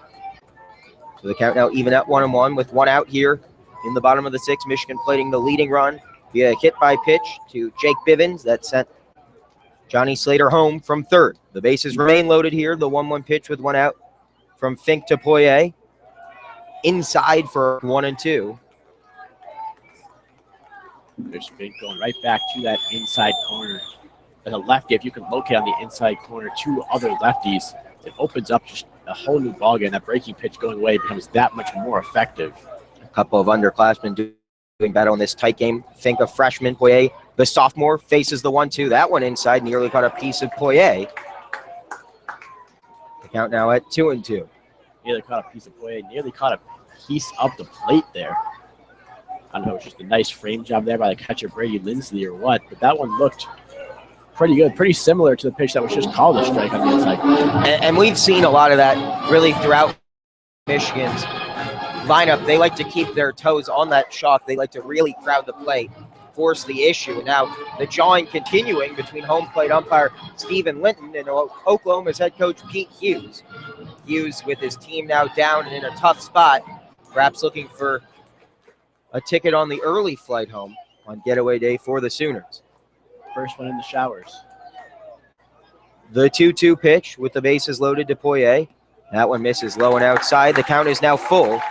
And Fink one pitch away from granting the Wolverines another run with the bases loaded. The crowd being urged to get more engaged. The payoff pitch upcoming from Fink to Poirier with the bases loaded. The Wolverines putting the leading run here in the bottom of the sixth. They lead 2-1. They're looking to add some more. The 3-2. Check swing misses low and outside. Poirier holds off. And Bernard will come across home plate. The Wolverines now up by 2 here in the bottom of the sixth. Back-to-back really good at-bats. First by Bivens, who wore a pitch. And now by Poirier, who is down to his last strike and took a couple pitches out of the zone to reach safely at first base with a clutch walk here in the sixth. That pitch, so hard to lay off of. An amazing job by Poirier. The breaking pitch on 3-2, so you're not necessarily looking for that breaking pitch. Moving low and away to that right-handed batter's box. Like the check swing, was able to hold up. Just a fantastic job by Poirier. Only a sophomore, showing great presence out there at the plate. It'll be a lefty on righty matchup here.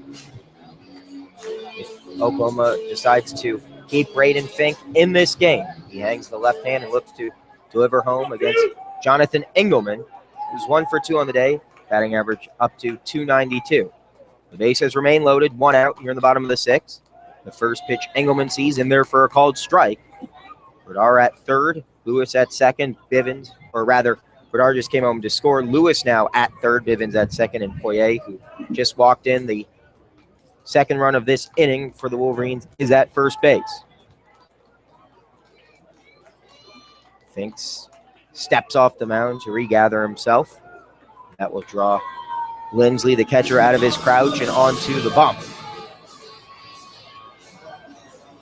No current activity to speak of in the Michigan bullpen with how well Renard's pitched. Michigan hoping to give him a bit more insurance, perhaps allow him to go a couple more innings. The crowd continuing to make its way over from the Big House, which hosted the spring game. Certainly the largest crowd we've had all season, hoping to see every seat full by the end of this one. With the Wolverines on top of the 18th ranked Oklahoma Sooners 3-1, looking for more with the bases loaded. The 0-1 fouled towards the Michigan dugout. 0-2. You mentioned the seats full. The fence off down the right field line there, also lined with Maize and Blue Faithful, catching a glimpse of this 13th ranked Michigan baseball team. And the fans who have made their way to Ray Fisher Stadium throughout this weekend have been treated to really good baseball. As Michigan on the verge of sweeping the Sooners in a pivotal non-conference game for the Wolverines' postseason aspiration. 1 out here in the bottom of the sixth. The 0-2 to Engelman is outside, 1-2. With the bases still loaded and Michigan on top 3-1. A blatant pitch, chase pitch there. Lindsley set up well off the plate. Fink threw it right where he wanted it. Trying to get Engelman to expand the zone there, but only 14 strikeouts on the year for Engelman. Not too prone to chasing a pitch like that. With the bases loaded and 1 out in the inning, the 1-2 from Fink to Engelman. That one high and outside, evens the count at 2-2. The catcher, Harrison Wenson, who's batting .203 on the season, awaits on deck. He's 0 for 1.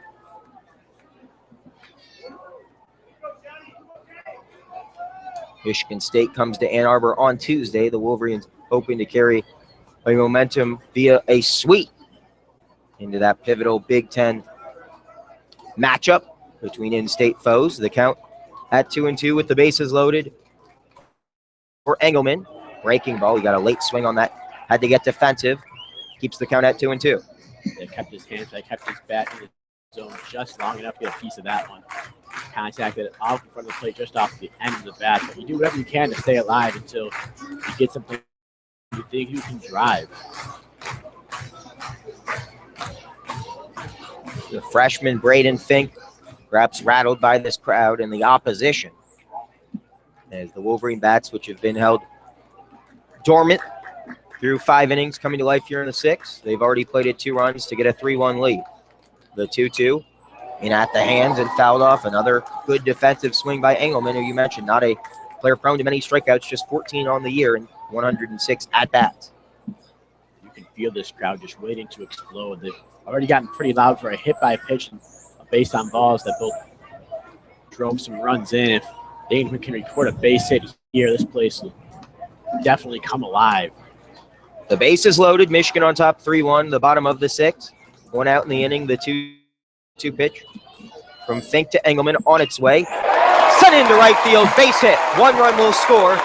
They're going to send Bivens home as well. The throw from right field is not in time. Runners on the corners as Jonathan Engelman slaps a base hit into right field that plates 2 more. A 2 RBI knock for the right fielder. Puts the Wolverines on top 5-1. A nice piece of hitting there from Engelman, who sent the 2-2 pitch into right. That plates 2 more. The Wolverines tacking on insurance here in the 6th. Right on cue. Just like I said, a base hit would really make this crowd come alive. Engelman delivers with that base hit. After a rough day, actually a couple hits today and a couple big insurance runs coming across here in the bottom half of the 6th inning. Michigan now picking up a 4 spot for the 4th time in 2 days. The fans continuing to file in. They've been treated to some good offense at the conclusion of the spring game. The Michigan Bats coming to life here in the bottom of the 6th. Already 4 runs in the 6th to give the Maize and Blue a 5-1 lead over the Oklahoma Sooners. Still just 1 out and runners on the corners. The Wolverines not done yet with Harrison Wenson at the plate. He's 0 for 1 with the walk in the 3rd. Runner in the form of Engelman going from first to second, but he'll have to track back to first as that one's fouled in the Michigan dugout. The double steal on here for the Maize and Blue. Don't expect that to change with the next pitch coming out of the hand of Braden Fink. Play being really aggressive down there at third base, looking to get a jump. Should Lindsley fire down the second on a steal. Not sure if Harrison Wenson missed a sign or was just told if you get some good to hit it. Boy, a 5 for 7 on stolen base attempts this year. The left field shift is on. The shortstop Zaragoza splitting second and third. Wenson lays off that one. Engelman not going on the breaking ball. Would have been a good pitch to run on. He trots back to first. The count now 1-1. The second baseman, Flansburgh, playing to the left of the second base bag. So the gap between first and second wide open for Wenson. 90 feet. 90 feet from first to second and then some with Flansburgh playing on the left side of the infield. Just a huge gap. And O'Brien, the first baseman, holding Engelman at first.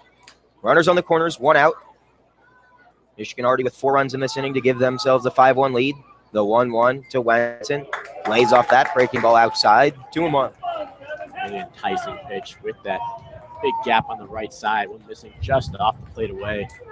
When you see a pitch like that, you're inclined to poke it through the hole out there. But Wenson did a nice job of not succumbing to what Fink wanted and tapping an easy grounder.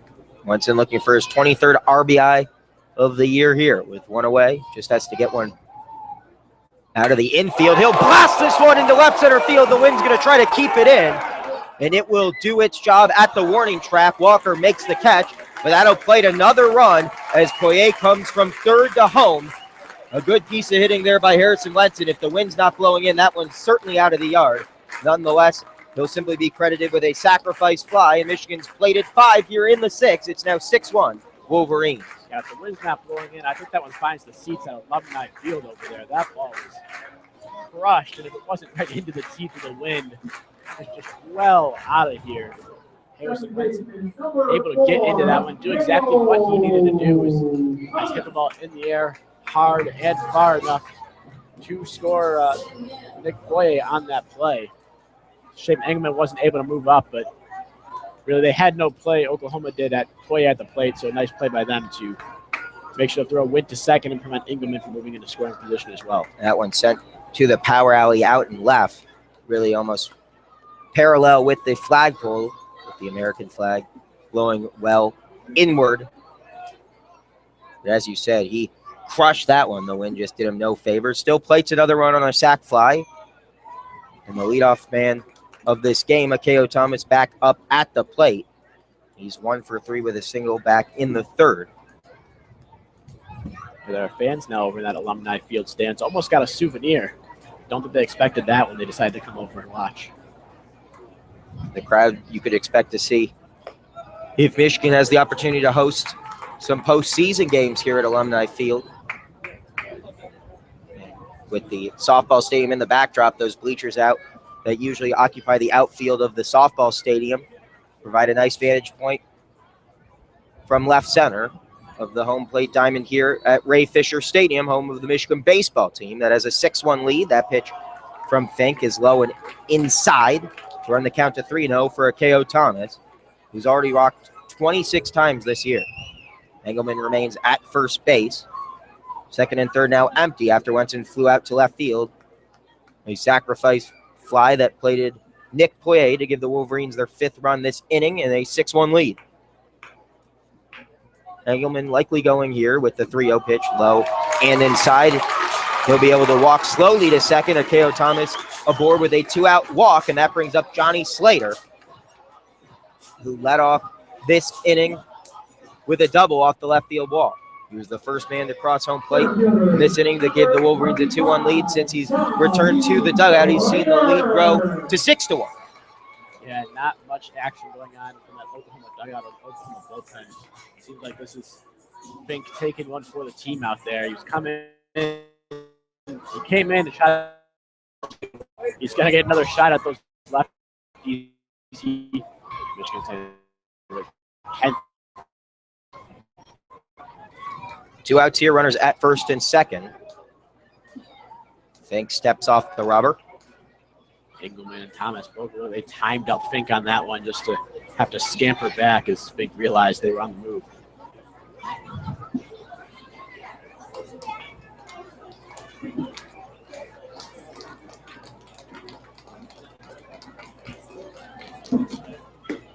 Swing and a miss. Slater looking fastball, the off-speed pitch he was well ahead of. Yeah, really good breaking ball there, I think. When he's been at his best so far in this inning, it's when he's throwing that off-speed pitch to the lefties. Able to get them out in front and just a bit mystifying to them from their vantage point.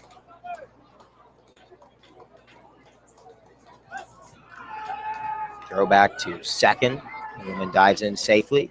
Akeo Thomas remains at first base with 2 outs here in the inning. Michigan on top of Oklahoma, 6-1. As the Wolverines on their way to a series sweep against the Sooners here at Ray Fisher Stadium on the campus of the University of Michigan. You're listening to WCBN Sports coverage of Michigan baseball. We'll be back on Tuesday when the Wolverines take on in-state foe Michigan State, and they'll have all sorts of momentum going into that one if they can hold on here. The 0-1 to Slater, spiked in the dirt. Good block, but the catcher can't find it. Finally, he tracks it down, but the runner is able to advance to second and third. Engelman was hesitant to go to third, and it just took Lindsley an extra beat or two to find the baseball to his right. Now 2 runners in scoring position with 2 outs in a 1-1 count upcoming for the senior Johnny Slater. Engelman was right to hesitate to go to third. That ball didn't trickle very far away from Lindsley, but like you said, took an extra beat to try to find it. But the second time he looked where the ball was and didn't quite see the ball, that's when Engelman took off and able to get in there without a throw, as well as Thomas moving up behind him.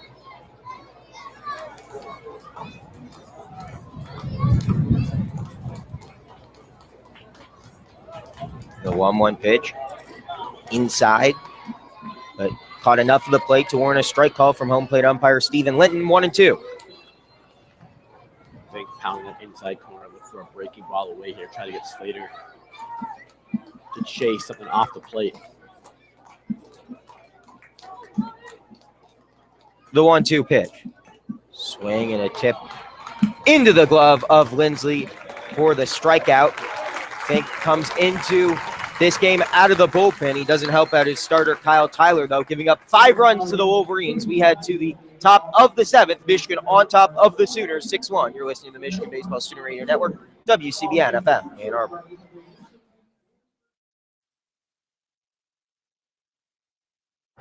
As an 18-year-old, I let my mistakes kind of take over my life. I was 0.5 credits away from completing high school, and I didn't do it. 10 years later, at age 28, Jackie finished her high school diploma. When I found out that I was pregnant, I know that I had to do something for myself if I wanted to make her a better person and provide a better life for her. My family never stopped pushing for me to be better because they knew what I could become and who I could become as a person. My support team is amazing. The educational director, my sister, and even my 7-year-old daughter has just been more than the support that I could ask for. I've been given an opportunity, and I'm just thankful for it. No one gets a diploma alone. If you're thinking of finishing your high school diploma, you have help. Find free adult education classes near you at finishyourdiploma.org. That's finishyourdiploma.org. Brought to you by the Dollar General Literacy Foundation and the Ad Council. Major key alert! Don't ever play yourself. Life is like school. You will be tested, so pass it. Learn the real major keys to getting to college at GetSchooled.com. Stay focused. Now that's a major key alert. Brought to you by Get Schooled and the Ad Council. Hey y'all, I'm Blake Shelton. I love that country music connects people all over this great nation, but unfortunately so does something else, childhood hunger. 15 million children struggle with hunger in America. That's why the Feeding America nationwide network of food banks works to rescue our surplus food to help provide billions of meals to families in need across the country. Join the fight against hunger at feedingamerica.org. Together, we can solve hunger. Together, we're feeding America. Brought to you by Feeding America and the Ad Council.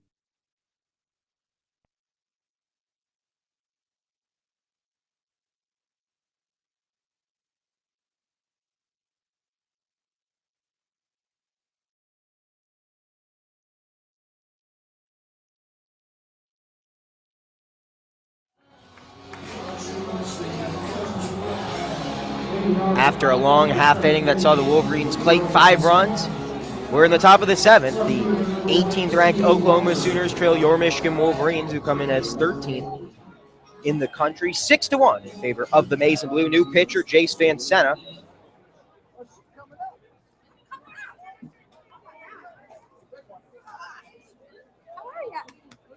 Is on the mound for the Wolverines. The first pitch he delivers to Steele Walker, in there for a called strike. Vancena, a junior from Millbury, Ohio, went to Lake High School, stands in.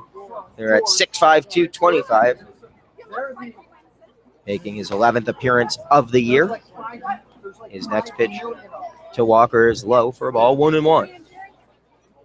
Walker singled in the second, grounded out in the fourth. The 1-1 pitch sent into right field, past a diving Jake Bivens at first base into right. Engelman scoops it off a couple of hops along the outfield grass. And Steele Walker is aboard with a leadoff single here in the 7th. The Sooners looking to come back in this game. Yeah, the Sooners' first hit sends all the way back in the second inning. Nice contact there by Steele Walker. But I think Bivens might have gotten a piece of that one. It looked like it might have ticked off the glove just a bit. Hit hard enough where Bivens wasn't going to have a play on it. Oklahoma looking to answer as Wolverines also go to the bullpen. That brings up Austin O'Brien, who we know has home run power. He's already went yard once in this series. A home run here would certainly provide a spark for the Sooners. Vancena looking to prevent that with a nice, confident pitch over the outside part of the plate for a strike, 0-1. Vancena, a 1.55 ERA, 3-0 on the year. Bernard, of course, exiting in good position to earn the win. His team gave him a 5-run lead. O'Brien trying to change that, but this won't do it. A fly ball out to right for out number 1. The wind gave that absolutely no chance of finding grass. And a nice read off the bat by Engelman to make the catch in right. Another day that ball might carry to the yard. It's really well struck there by O'Brien. Went the other way with the ball. Might at least find the wall, if not find that scoreboard out in right field. Just killed by the wind. Good job by Vancena as well, putting all those pitches over the outside part of the plate, knowing that Mother Nature's helping him out. If Oklahoma tries to put any in play in right field, expect him to go inside to the catcher and lefty Brady Lindsley here. The righty delivers inside for a called strike. 0-1. Right on cue, pounding that inside corner. Vancena, a remarkable 23 strikeouts, no walk so far this year. Which means coming up right here against Lindsley is probably a walk. The 0-1 to Lindsley. That one inside at the knees for a called strike. Vancena had 0-2. The runner at first, Steele Walker, 2 for 5 on stolen base attempts this year, reached on a leadoff single here in the top of the 7th. Oklahoma trailing Michigan 6-1. The 0-2 pitch from Vancena to Lindsley, swung on, and that stays fair down the right field line. This may find the corner and allow Walker to head for home. He's going to be waved home. Charging in, the throw from Engelman is cut off by Thomas. No play at the plate. And a 1-out double off the bat of Brady Lindsley. Plates Walker all the way from first. He was able to come to home as that one found the farthest corner in right field. All Engelman could do was track it down and try to limit Lindsley to a double. He does that. For Lindsley with a 1-out double. down the right field line, plate Oklahoma's second run of the game to make it 6-2 in favor of the Maize and Blue here in the top of the 7th. I didn't think that.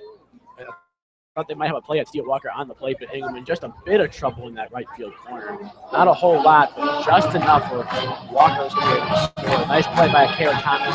Instead of making the relay throw towards home to hold on to the ball and chase Lindsley back to second base. Oklahoma is going to go down swinging, that's for sure. We've seen their bats be potent at times. They just haven't had enough consistency to win either of the first 2 games. Michigan looking to complete the sweep. They lead at 6-2. We're going to have a pitching change. In a moment, we'll update you with the new pitcher when we come back on the Michigan Baseball Student Radio Network, WCBN FM Ann Arbor. Michigan on top, 6-2 with the Oklahoma Sooners threatening with a runner at second and 1 out here in the top of the 7th.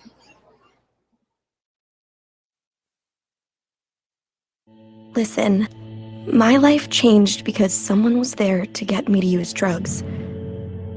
No one can understand. Whether or not they've struggled with addiction themselves, people seem to think that having someone who will listen is gonna help make it better.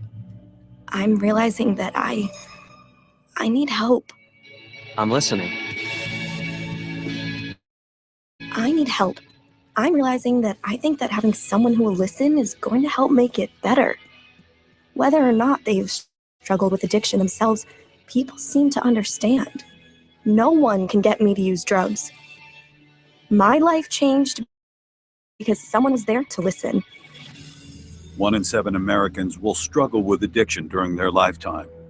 Want to know how you can help? Go to HereToListen.com for tips and tools to help turn addiction around. A public service announcement brought to you by the Ad Council. As an 18-year-old, I let my mistakes kind of take over my life. I was 0.5 credits away from completing high school, and I didn't do it. 10 years later, at age 28, Jackie finished her high school diploma. When I found out that I was pregnant, I know that I had to do something for myself if I wanted to make her a better person and provide a better life for her. My family never stopped pushing for me to be better because they knew what I could become and who I could become as a person. My support team is amazing. The educational director, my sister, and even my 7-year-old daughter has just been more than the support that I could ask for. I've been given an opportunity, and I'm just thankful for it. No one gets a diploma alone. If you're thinking of finishing your high school diploma, you have help. Find free adult education classes near you at finishyourdiploma.org. That's finishyourdiploma.org. Brought to you by the Dollar General Literacy Foundation and the Ad Council.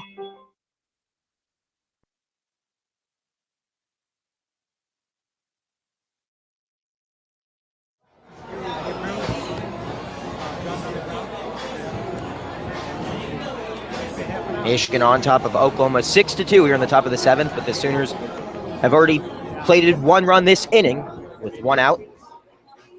Riley Ware will come to the plate, a runner at second in the form of Lindsley. Lindsley doubled down the right field line to plate Steele Walker, who was at first before the hit.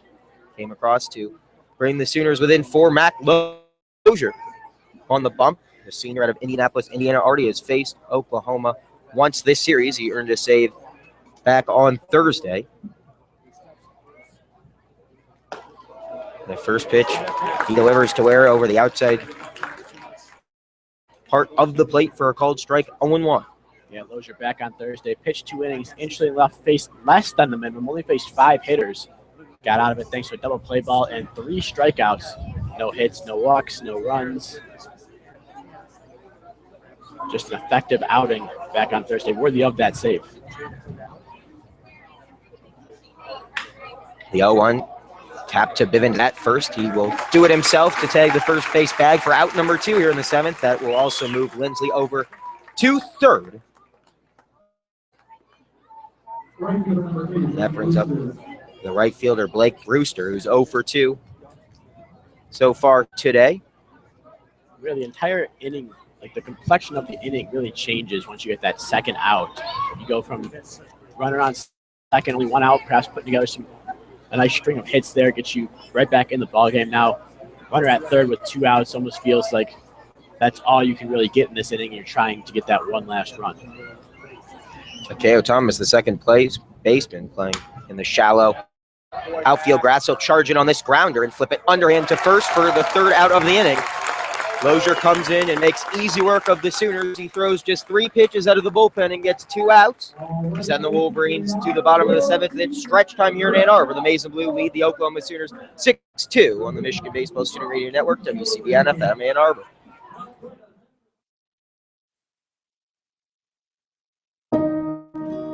When I was little, I didn't talk for a long time.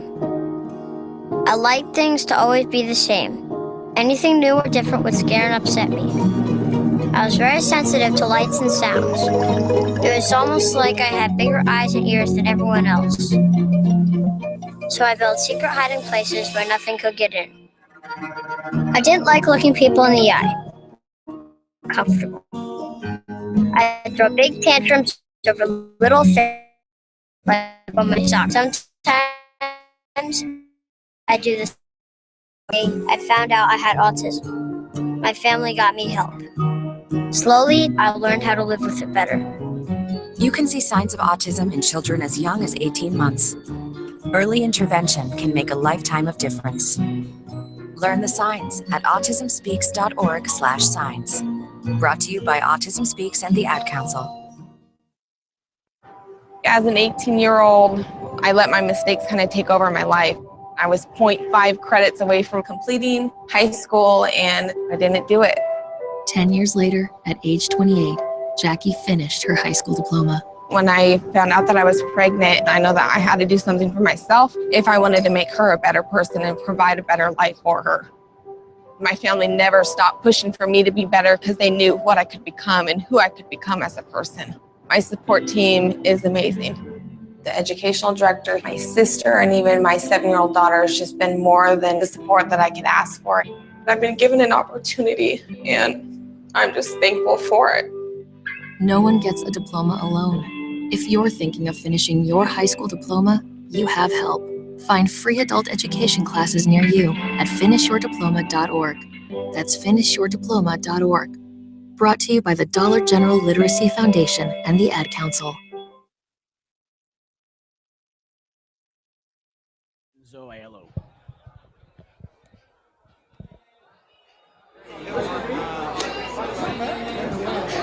New pitcher for the Oklahoma Sooners here in the bottom of the 7th. Michigan on top of Oklahoma 6-2. The Wolverines looking to complete their series sweep of the opponents from the Big 12. New pitcher for OU, Vincenzo Aiello, the grad student from Ryder. He transferred, now eligible immediately to pitch for the Oklahoma Sooners. 6'3", 220 right-hander from Staten Island, New York.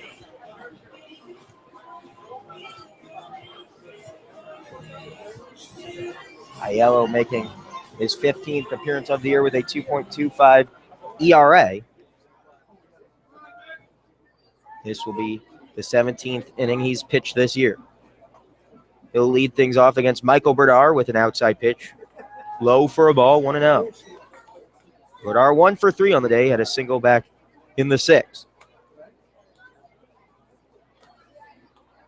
Eventually would come around to score as part of that 5-run 6th inning that gave the Wolverines their current lead. Oklahoma gets one back in the top half of the inning, but it's still a 4-run differential in favor of the home side here in Ann Arbor's Ray Fisher Stadium. 1-1 pitch to Berdar from Aiello. High and outside, 2-1. Aiello really coming in, bringing the heat. He was able to locate on that 1-0 pitch on the outside corner. It's nearly unhittable when you're throwing that hard, locating that way. Hasn't been able to do so in the other 2 pitches in the at-bat. The 2-1. That gets between the shortstop and the third baseman, Ware, and into left field, where it's scooped up by Walker. A leadoff single here in the 7th for Michael Berdar. Back-to-back base hits for the shortstop. That brings up the slugger, Drew Lugbauer. The only thing that hasn't gone right for the Wolverines in this game from an offensive perspective at this point is Lugbauer hasn't gotten his home run that we've come to expect against the Sooners. back-to-back home runs, and back-to-back games for the home run leader for the Wolverines. He now has 11 on the year for the Maize and Blue. He's had one on Thursday and Friday, hoping to get one here on Saturday. Bernard going. It was a high pitch. The strike over the top, not in time. And Bernard has his 11th stolen base of the year. To advance into scoring position with still no outs here in the bottom of the 7th. And that will bring Lindsley onto the mound to discuss things with his grad student, Vincenzo Aiello. Bernard just a great jump on that pitch. Even if the pitch had been located in a spot that made it a little easier for Lindsay to make the throw, I don't think he had a shot at Bernard. He was well ahead of the throw from the catcher, Lindsley. Nice job there. I grew up in a scoring position, play a little bit of small ball, trying to tack on some more insurance runs. Surprisingly, just the first stolen base of the afternoon for Michigan comes here in the 7th. The Wolverines lead it 6-2. The slugger, Drew Lugbauer, at the plate. He's 0 for 2 and walked in the 4th. Struck out in his last plate appearance in the 6th. Bernard advances to second on the steal with no outs. Lugbauer trying to bring him home. Takes a pitch outside at the knees for a called strike.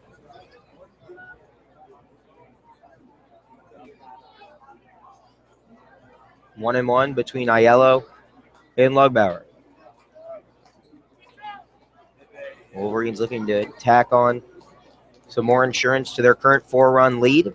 But are at second. The 1-1 to Lugbauer, swung on and missed. A big cut taken there by the third baseman. He finds himself behind now 1-2.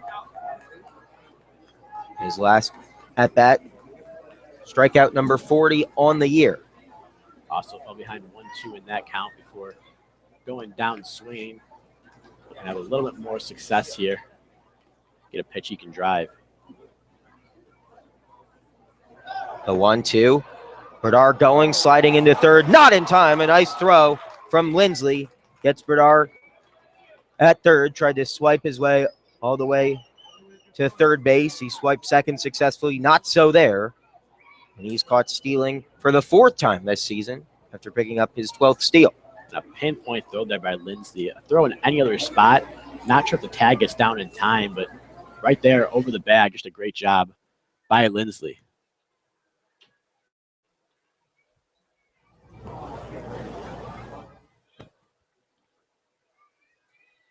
One out here in the inning. The 2-2 pitch. Swung on and missed by Lugbauer. So he goes down swinging for the second straight at bat. The bases remain empty, and now 2 outs here in the bottom of the 7th.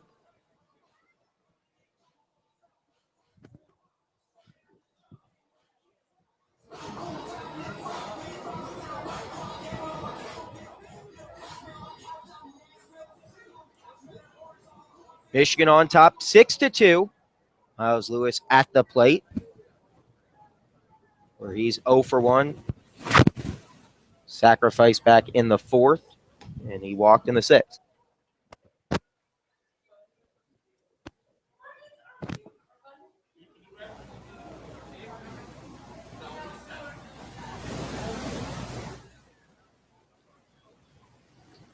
Oh, 1 to Miles Lewis. 2 outs in the inning. Sent into left field. This will fall for a base hit. And Miles Lewis has his first hit of the afternoon.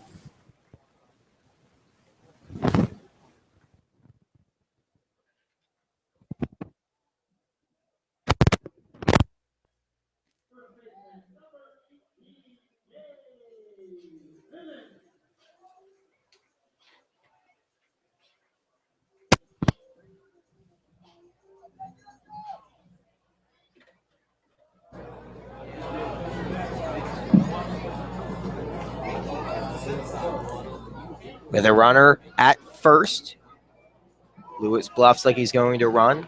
Bivens in the batter's box. It's a called strike, 0-1. Bivens was hit by a pitch, both in the 4th and the 6th. In the 6th, his hit by pitch brought in Johnny Slater to give the Wolverines a 2-1 lead that would mushroom to 5 runs in that inning. The Wolverines currently lead at 6-2 here in the bottom of the 7th. That pitch in the dirt, blocked by Lindsley to hold Miles Lewis at first base. Beautiful day here at Ray Fisher Stadium. The sun shining down amongst the fans here in attendance. Most of them made their way here from the Big House, which hosted the annual spring game.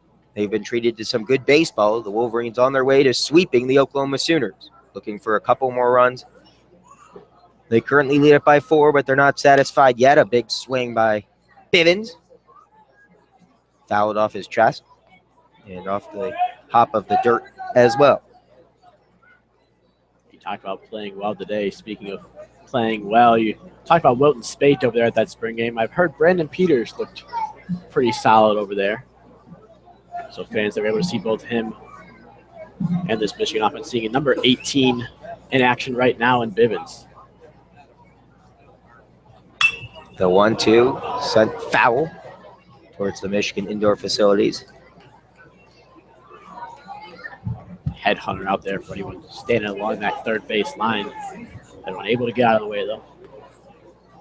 Pretty close to standing room only here today. A lot of fans still outside watching for free along the fence that protects the cars parked along the right field line.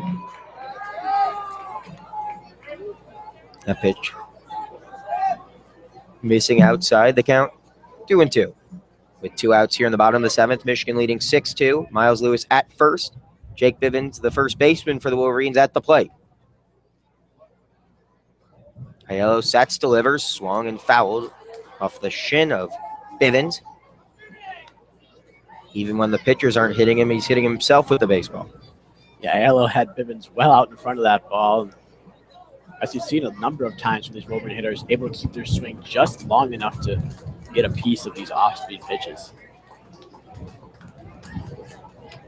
The 2-2 pitch from Bivens, or from Aiello to Bivens, is sent back up the middle. This one will drop for a base hit, and Lewis will be stranded at second. The center fielder Hollis tracks it down off a hop. But with 2 outs, the Wolverines rallying once again. A couple of base hits with 2 away in the inning. So the wind continues to howl inward, perhaps providing an opportunity for Bivens to reach safely on that liner that died happily amongst the shaded Block M, etched out there in the center field grass. That brings up the designated hitter, Nick Poirier, who walked in the 6th, have brought in one of Michigan's 5 runs. Their lead remains 6-2 here in the bottom of the 7th, 2 outs for Vincenzo Aiello and the Oklahoma Sooner defense. Pitch high and outside, Poirier laying off that one for a ball. Yeah, theme of the day so far today with that wind is loop signals from Texas leaguers finding turf rather out there in the outfield. Michigan wasn't quite able to take advantage of it early on, but definitely have over the past couple innings.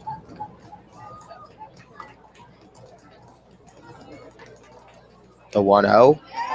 That one misses high and outside. 2-0. Dangerous spot to be here if you're Aiello. A couple runners on base. You have 2 outs with a hitter like Poirier and a hitter's count to really look for something that you can hit hard and drive home the 7th run of the game for Michigan. 2-0 pitch upcoming from Aiello to Poirier with runners at first and second, 2 outs here in the bottom of the 7th. The designated hitter in the left-handed batter's box readies. Sends this one back up the middle, put a charge into this one. The wind will keep it in the field of play as Hollis had to backtrack to make the catch for out number 3. Wolverines strand 2, but they have a 4-run lead. We head to the top of the 8th. Eventually a new pitcher coming in, or will it be Mac Lozier to try to get another inning of work in here? We'll tell you next on WCBN Sports coverage of Michigan baseball. Wolverines lead the Sooners 6-2.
New pitcher for the Wolverines, William Tribuker,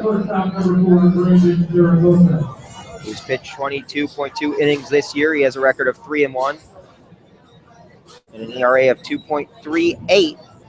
The lefty will face off against the right-handed shortstop Brandon Zaragoza, who's 0 for 2 on the afternoon. The Michigan Wolverines lead it 6-2 here in the top of the 8th, looking for the sweep of the Sooners. First pitch from Tribuker misses low and outside for a ball. 1-0 to Zaragoza. Sooners running out of time here to salvage a game in this weekend series. 1-0 pitch also misses the zone. 2-0. Zaragoza in danger of going over for the second straight day. Probably going to be patient, wait for a pitch he can drive in this at-bat. The 2-0 in there at the knees for a called strike. 2-1. Some of the fans have started to head back to their cars, feeling the lead is safe. The Wolverine bullpen looking to ensure that's the case. The 2-1 fouled into the netting behind home plate, evens the count at 2-2. It's a lot easier to feel safe with that lead when you've got the shutdown closer out there, Jackson Lamb, looming should Michigan need him today. Wolverines return to action on Tuesday. One of the benefits of this series ending today, a couple extra days rest. Usually these series go Friday to Sunday, but with Easter tomorrow and Oklahoma making the long trip, give them an extra day to get home before classes resume on Monday, and they can all be home with their families and their friends for Easter. The payoff pitch from Tribuker to Zaragoza, swung on, sent back up the middle. Berdar plays it off a hop, barehands it over to first for the out. Impressive stuff there for the shortstop, Michael Berdar.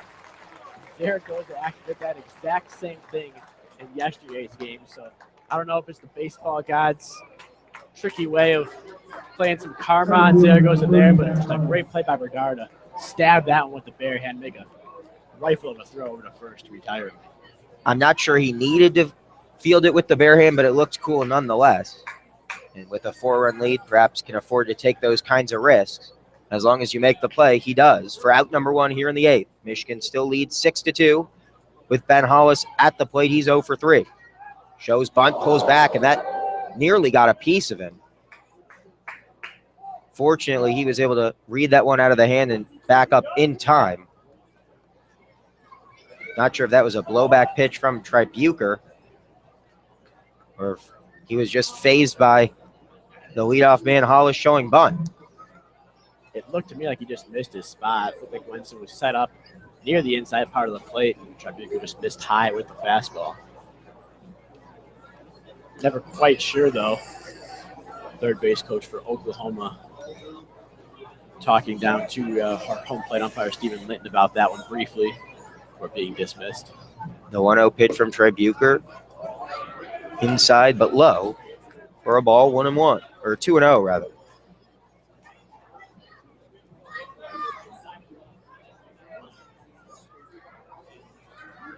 The 2-0. Hollis showing bunt again, pulls back. 3-0. Hollis seemingly set on trying to get on base here with the bunt, or otherwise wouldn't be surprised if he kind of punch one past Lugbauer, who's charging. Berdar, on the other hand, playing towards second base, playing well back. The 3-0, bunt shown again, pulled back, but it's in there for a strike. 3-1. You mentioned the third base coach, Mike Anderson, not happy with that first pitch of this at-bat that saw Hollis nearly hit in the head. Flash bunt, and it was a well inside pitch. Fortunately, he was able to get out of the way. Doesn't show bunt here, but takes a strike over the heart of the plate. The count now full with 1 out here in the top of the 8th. Michigan on top of Oklahoma, 6-2. Aside from that first pitch, Tribuker not missing by much in this at bat. Fired a couple of strikes in there to get back into it. The payoff pitch just misses low, and a nice at bat there for Hollis after the blowback pitch. Stands in there and takes a couple, reaching via the walk with 1 out here in the 8th. Hollis seeing a ton of pitches today. And ways there give him a chance to get on base. So foul off 6 2-strike pitches, ended up with a 12-pitch at bat. Reaches base here to try to get things going for the Sooners. Flansburgh showing bunt. The Sooners trying to play some small ball. I'm not really sure if I like the strategy. You're down to 5 outs here. You don't really want to give one away, even if it does get a runner into scoring position. Flansburgh swinging this time, sends one out of play to left.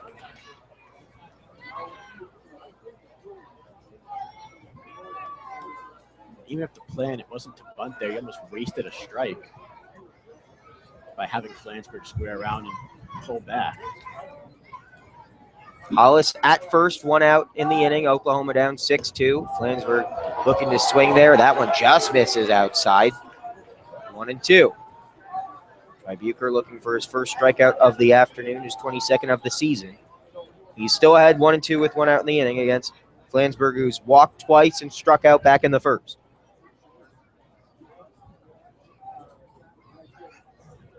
The 1-2. Low and outside. Flansburgh doesn't chase.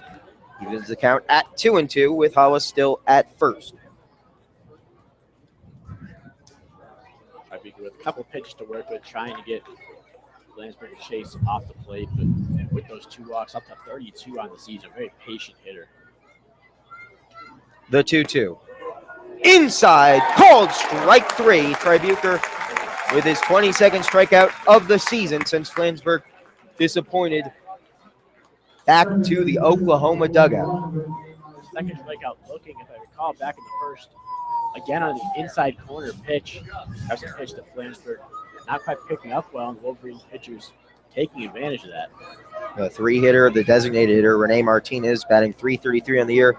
He's 0 for 3, the top 3 for the Sooners in this game. Now a combined 0 for 8. Martinez trying to avoid the top 3 going 0 for 9 here against Bucher. Hollis remains at first, 2 outs here in the top of the 8th. Breaking ball in the dirt, blocked by Harrison Wenson for a ball. While not nearly as important, the 4-run lead important for Wenson to keep those balls in the dirt in front of him. Prevent the Sooners from moving up in a scoring position. The 1-0 pitch. Thomas is going to have to make a great play, unable to do so as that one gets by the glove. He was shaded towards second base. That one goes into right field for a base hit, and the tying run will be on deck. Steele Walker coming to the plate where he's 2 for 3. Bucher working himself into a little bit of trouble, but with 2 outs in the inning, he's still 1 pitch away from getting out of it. We'll see how long the leash is for Bucher if the Wolverines go to the pen.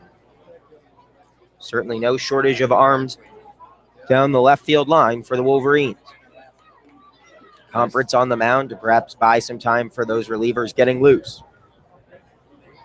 Steele Walker, you said 2 for 3 on the day, a couple singles.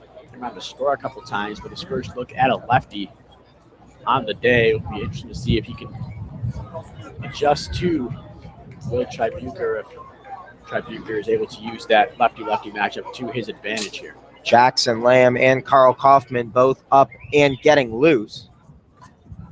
Looks like Tommy Henry also out there, so 3 Wolverine arms perhaps ready to enter this game. You'd almost certainly expect it to be the closer, Jackson Lamb,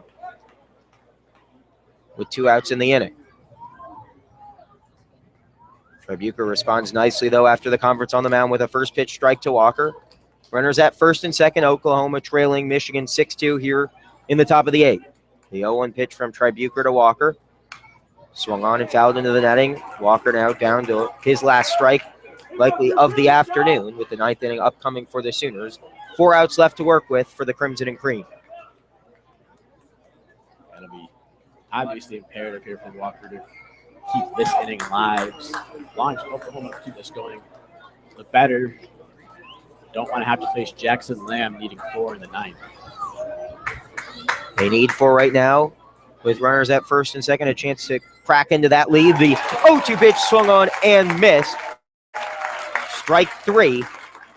A nice performance by Bucher. 2 strikeouts in his inning of relief, but no one was tagged.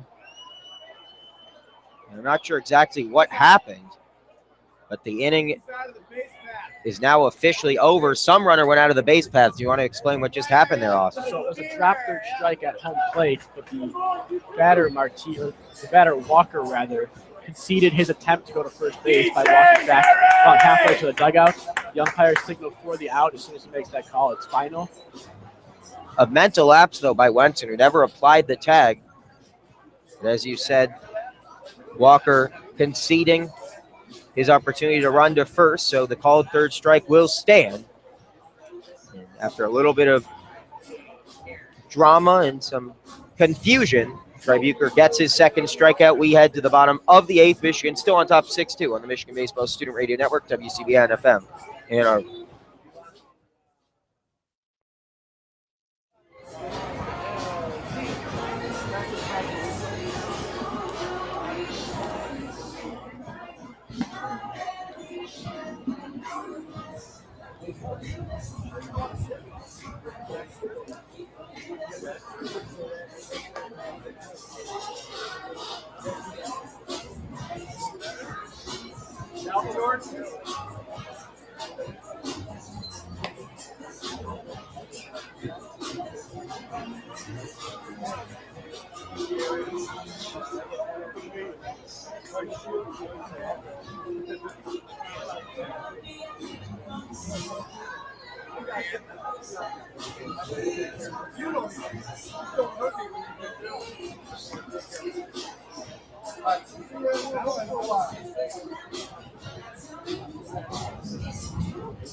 Jonathan Engelman will lead things off for the Wolverines here in the bottom of the eighth. Michigan on top of Oklahoma 6-2.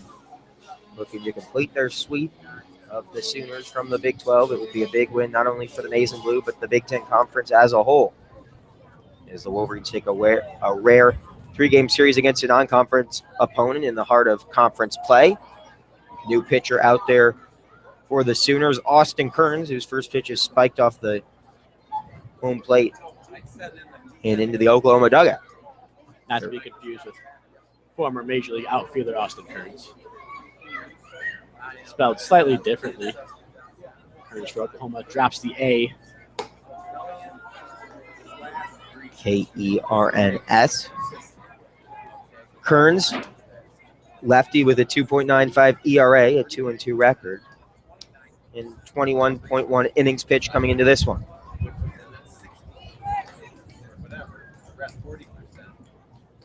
The 2-0 sent to the third baseman Ware, fields it cleanly, fires across the diamond, and off a hop it's scooped by O'Brien at first for the out.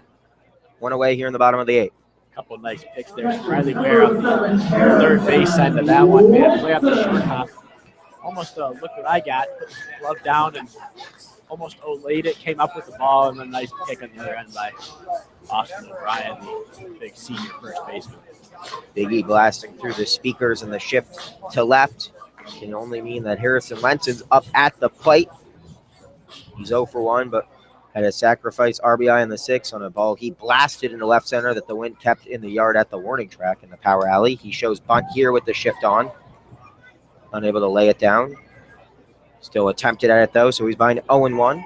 Almost looked like a slug bunt there. He gave it a half swing as he made a bit of contact with the ball, trying to punch it through that right side of the infield where there's that giant gap again. Three infielders between second and third base for the Sooners. The 0-1 inside for a called strike. 0-2, the shortstop Zaragoza split evenly between second and third. In the shallow outfield grass, the third baseman Ware hugging the third base line, and the second baseman Flansburgh Playing to the left of the second base bag, the first baseman O'Brien. A lot of ground to cover between first and second. If Wenson's able to go to the opposite field, the 0-2 is popped up right where the shortstop Zaragoza was camped out in the shallow outfield grass for the second out of the inning. Nice scouting there. Shift works to perfection there. And that will bring up Michigan's leadoff hitter, Akeo Thomas, who's 1 for 3 this afternoon, looking for a second hit on this Saturday against the Oklahoma Sooners. Michigan still leading at 6-2.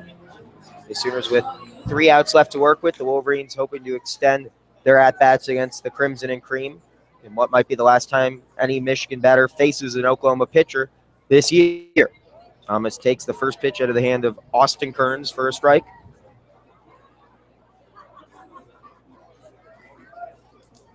Of course, these two teams could meet in NCAA tournament play. Both teams coming in nationally ranked, expect to be playing into June. Thomas swings and misses on a breaking ball to fall behind 0-2.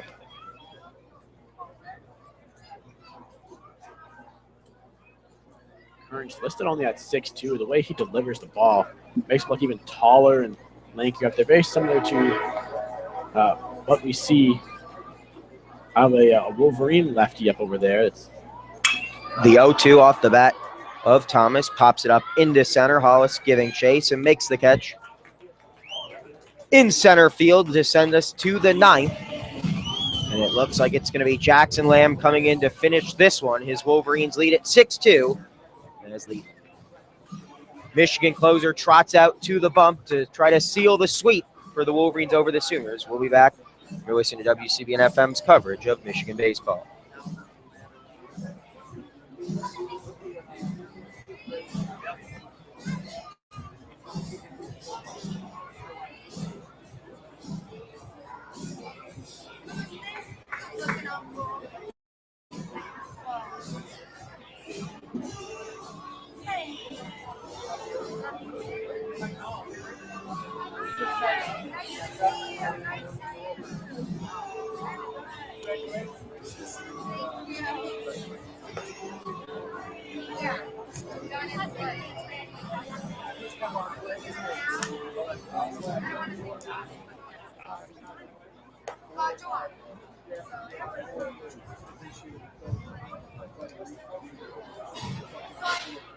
Now moving for Michigan, number 10, Jackson Lamb.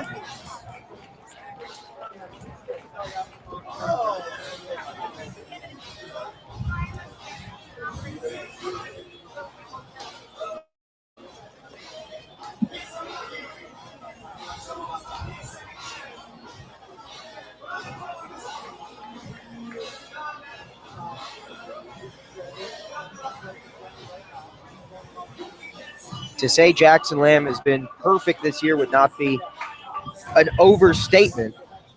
In his 15 appearances, he has yet to give up an earned run, just 1 run given up all season, a record of 2-0, 8 saves as well.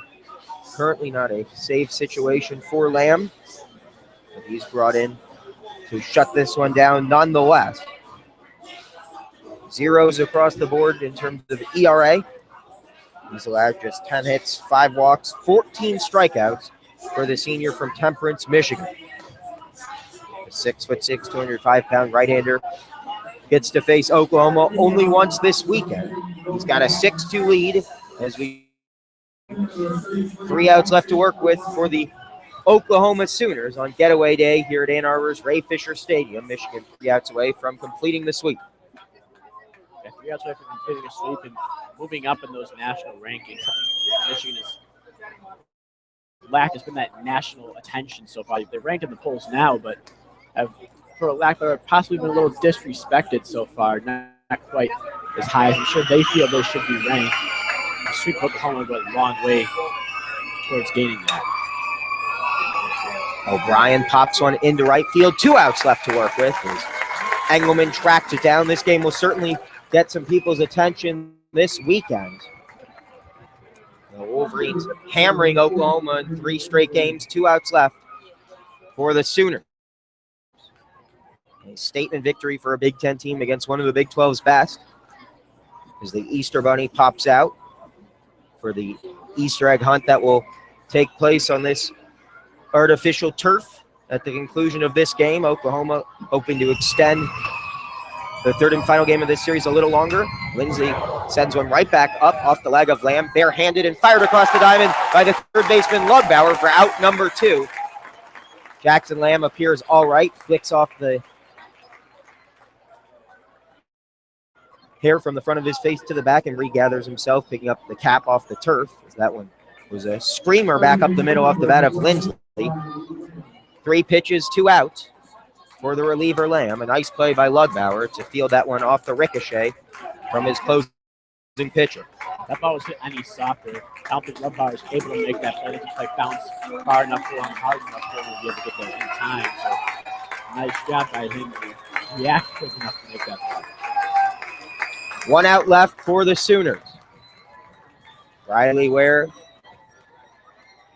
the last chance for Oklahoma. They trail 6-2 here in the top of the 9th.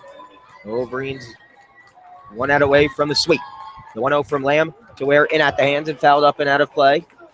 1-1. The crowd starting to sense the sweep is on, urging their closer to finish it out strong. The 1-1 pitch from Lamb to Ware. Songen fouled out of play along the right field line.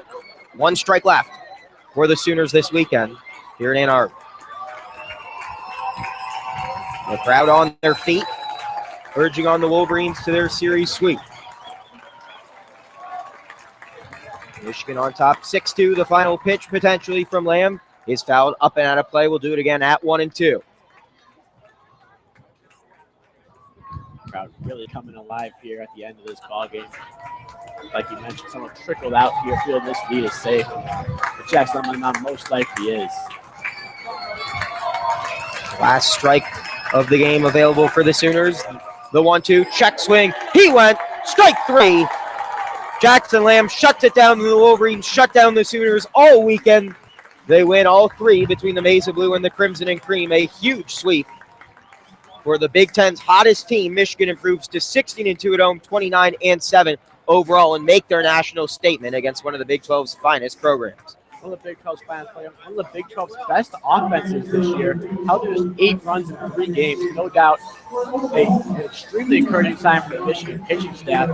The other thing about this series, we've seen Michigan win the game really 3 different ways. Most notably yesterday and today, a couple of very different styles. Yesterday, playing with the long ball, driving the ball deep, driving with extra base hits. Today, they got done with small ball. And when a team can win both of those ways and shut down the opposing offense, you've got yourself one heck of a team, and Michigan definitely does see you're playing at Ray Fisher Stadium this season. Alec Bernard will get the win for the Wolverines. All 3 starting pitchers for the Maize and Blue this weekend come away with victories, and that sends them confidently into Tuesday's matchup with in-state rival Michigan State, a game we'll have for you on WCBN Sports.org. Michigan, though, with a big weekend against the Oklahoma Sooners. A fitting way to end it. Jackson Lamb on the mound, shutting them down.